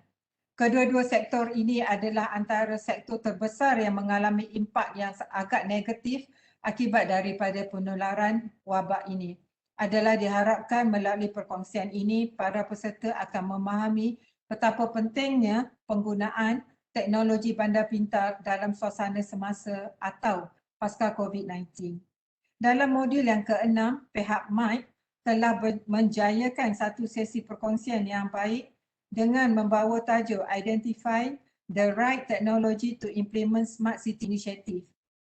Pihak berkuasa tempatan di Malaysia kini telah banyak menggunakan penyelesaian bandar pintar, namun pelaksanaan infrastruktur dan kepenggunaan teknologi bandar pintar ini sangat mencabar kerana kurangnya pengetahuan dalam trend terkini dan kegagalan mengenal pasti penyedia teknologi yang mampu memberikan penyelesaian bandar pintar. Antara langkah yang perlu pihak berkuasa tempatan kenal pasti adalah teknologi yang paling sesuai dengan komponen bandar pintar mereka. Dengan itu akan menjadi lebih mudah untuk penyedia teknologi untuk berkolaborasi. Antara perkara yang telah dibincangkan adalah pelaksanaan bandar pintar, teknologi atau komponen bagi pelaksanaan bandar pintar, serta penyusunan strategi untuk pemilihan penyelesaian teknologi bandar pintar. Seterusnya adalah modul yang terakhir, iaitu untuk pihak berkuasa tempatan melalui program How to Apply for Funding for Smart City Project, Do's and Don'ts. Permohonan ini permohonan untuk mendapatkan dana merupakan halangan terbesar PBT dalam menjayakan inisiatif bandar pintar. Dana kerajaan merupakan salah satu sumber keuangan untuk pihak berkuasa tempatan melaksanakan inisiatif bandar pintar. Antara matlamat modul ini adalah memberitahu kepada pihak berkuasa tempatan mengenai kerangka dasar nasional semasa. Yang kedua, membimbing pihak berkuasa tempatan mengenai keperluan permohonan bajet di peringkat persekutuan dan melatih dan melazimkan pihak berkuasa tempatan dalam proses permohonan bajet. Yang berbahagia Datuk-Datuk, Datin-Datin, Tuan-Tuan dan Puan-Puan serta semua peserta yang saya hormati. Dengan ini saya berharap agar semua peserta dan wakil PBT yang menyertai program ini dapat memanfaatkan kesemua modul-modul yang telah dibincangkan agar kita dapat bersama-sama mencapai kemajuan di dalam mendorong agenda dan aspirasi kebangsaan ke arah mencapai status bandar pintar. Saya mengucapkan ribuan terima kasih dan tahniah kepada semua peserta kerana telah berjaya menjalani sesi perkongsian ilmu dan latihan yang bermanfaat. So, terima kasih. Serahkan balik kepada MC. Thank you. Thank you, Madam Nur Azalina. So we have reached the end of the session.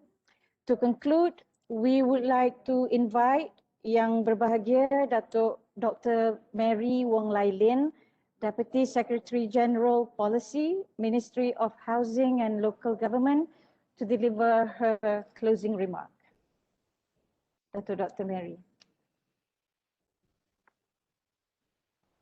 Thank you very much.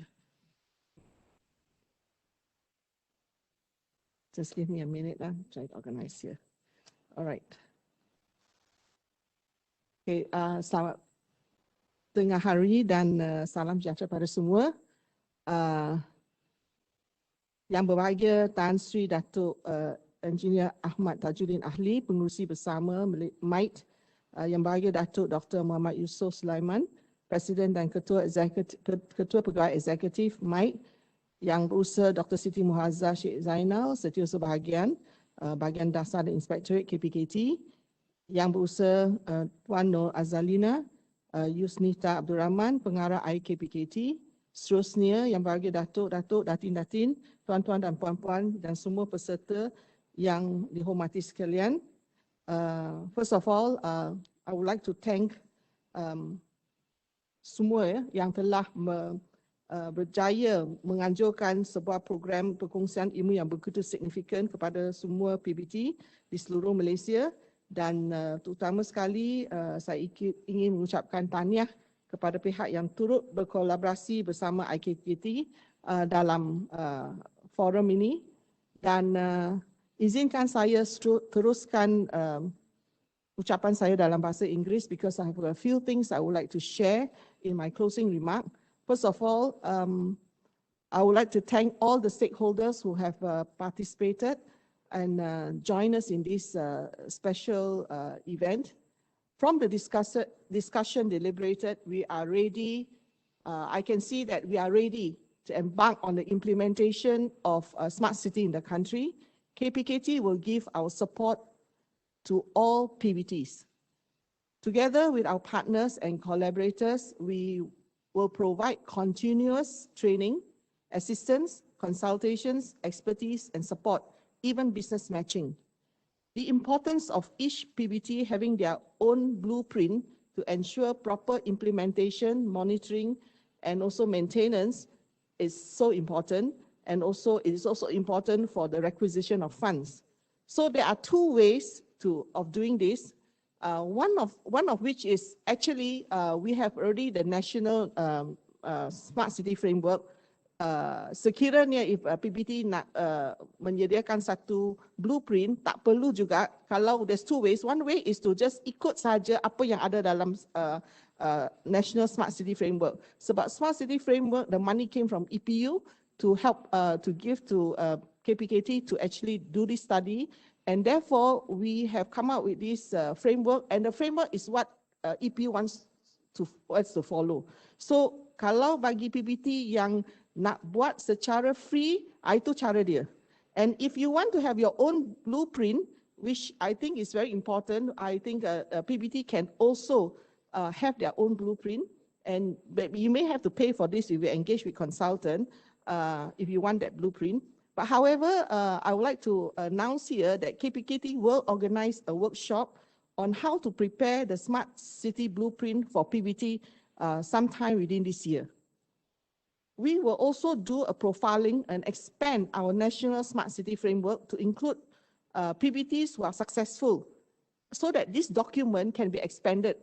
I think in the document there are a couple of examples of a smart city initiative atau mekanisme yang kita boleh guna, and I think now dengan setelah mendengar from some of the PBT yang dapat melaksanakan dengan giantnya, we will also probably include them into and expand our national smart city framework supaya ia akan menjadi satu panduan ya kepada PBT-PBT yang lain. If they are interested to follow the similar implementation, contohnya ada isu yang sama, mereka boleh gunakan that same format untuk come up with your permohonan untuk budget dan sebagainya. You can use it, and you can actually use it, adopt it, ikut keperluan PBT masing-masing. I would like also to thank Plan Malaysia and Standards Malaysia for coming up with the standards and accreditation of Smart City. And definitely KPKT through Plan Malaysia will further engage with all the PBTs to have a deeper understanding and knowledge about these standards on Smart City. I see that there are three main areas that are very important to the successful implementation of a Smart City. Number one being technology. Number two, human resource. Number three, funding. KPKT will continue to engage together with MITE for collaboration with industry players and experts. And of course, with the government is KKMM and other ministry, so that we will also enhance our digital infrastructure and the latest technology yang kita boleh guna untuk smart city kita, because technology is always evolving, dia selalu bertambah baru, and we need to know them. At the moment, KPKT is also engaging with several foreign embassies who are interested in collaborating with us. Example, the UK, United Kingdom, US, Japan, and Korea. We have received proposal permohonan untuk projek-projek as smart city daripada Japan, and the latest from Korea and UK.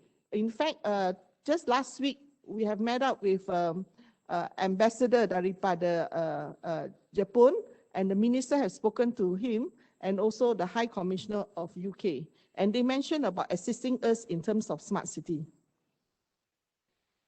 And next, I would like also to inform that actually training and knowledge sharing will be increased according to the need, and we will arrange with our partners what are the relevant and needed training to ensure implementation, so that it will be done smoothly by all the PBTs. And that also include the management of smart city as well as maintenance. I believe that all of us, including all of us, bukan saja di KPKT, PBT, tapi semua yang terlibat dalam smart city, pelaksanaan smart city, we need to upgrade our skills, we need to upgrade our knowledge. And I think this 2-day session has been very beneficial for all of us. The next, as far as funding, as I have mentioned earlier, we are very fortunate as part of ASEAN, we get help from ASEAN partners. Being the national representative for ASEAN, ASEAN Smart City Network, we actually have meetings with the ASEAN partners every year, and they actually propose if there's any help for any of our cities yang memerlukan bantuan, they will help us. But at the moment, it's limited to the 4 ASEAN cities, part of their 4 cities, but we hope that they will extend it to other cities as well. So locally, without fail, we will continue to apply to EPU untuk dapatkan peruntukan, and we are confident right now that we will get more as the years go by, because initially when we started, we are also learning how to actually present our paper before EPU. But right now, I think we know better, and we are confident we can get more. And after my digital launch and after a few rounds of discussion with EPU, I believe that especially right now, our focus is on online services, smart city initiatives, especially post-COVID-19. I believe that EPU can understand the need and the importance of smart city initiative.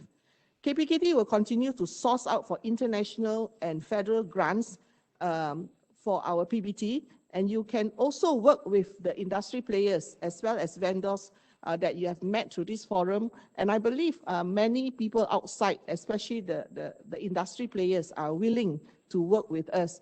And even I have a few vendors actually who are actually providing devices, these smart city devices overseas. And they say that why are we helping countries overseas? We are Malaysian manufacturers, why can't we help our own Malaysian? I say, yes, please come and help us. So right now, kalau kita ada permohonan untuk adakan devices seperti ini, we can actually link you up with them. All right? Smart city is also part of the SDG agenda. As I mentioned earlier in my session during the first panel, I mentioned that actually COVID-19 pandemic has actually helped us to be more innovative and creative. And therefore, we can think of innovative ways to enhance the use of technology for the benefit of our urban dwellers. We can use it to enhance our urban dwellers economically, socially, and technologically, and sustainably, for our urban dwellers. So last but not least, I'm happy to see that such a forum that is being organized for the past 2 days is participated by more than 580 participants. Congratulations to all of you.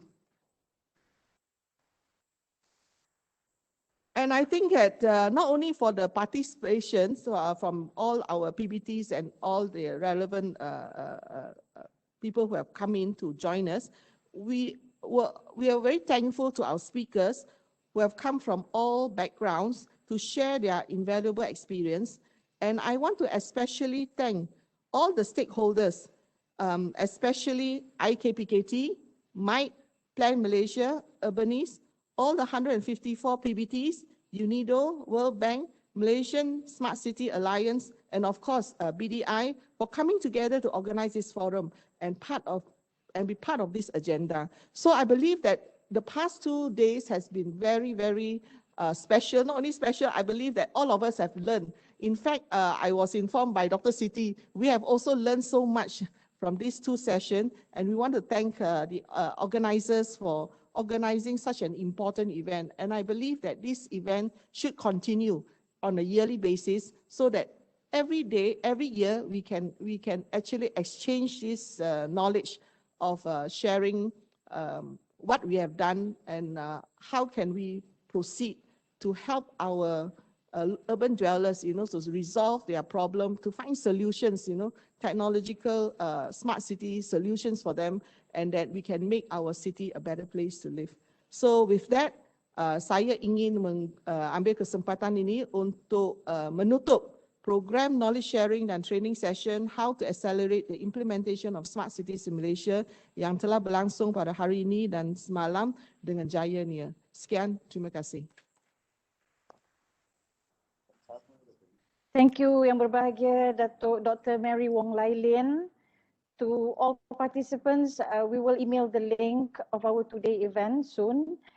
You can watch the sessions again if you've missed it on all of the organizers FB Live, KPKT, MITE, PLANMalaysia, URBANICE Malaysia.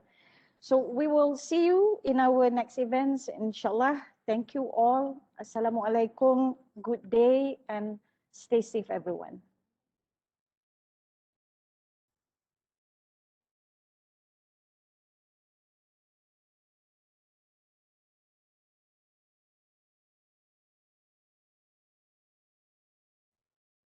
You want to take picture? I want to take picture to all. We want to have one photo session.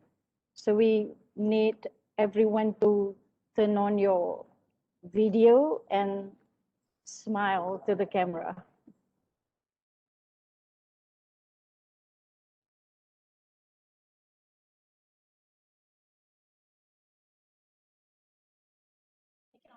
Can everyone on your camera, please?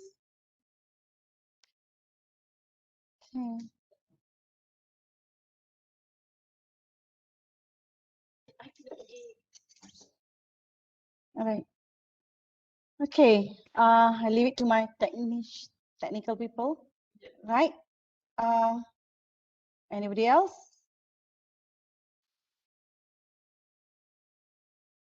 Okay. All right.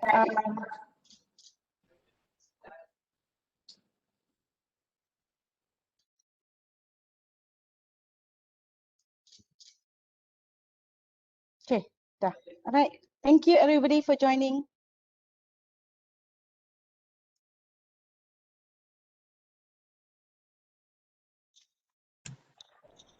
Very much.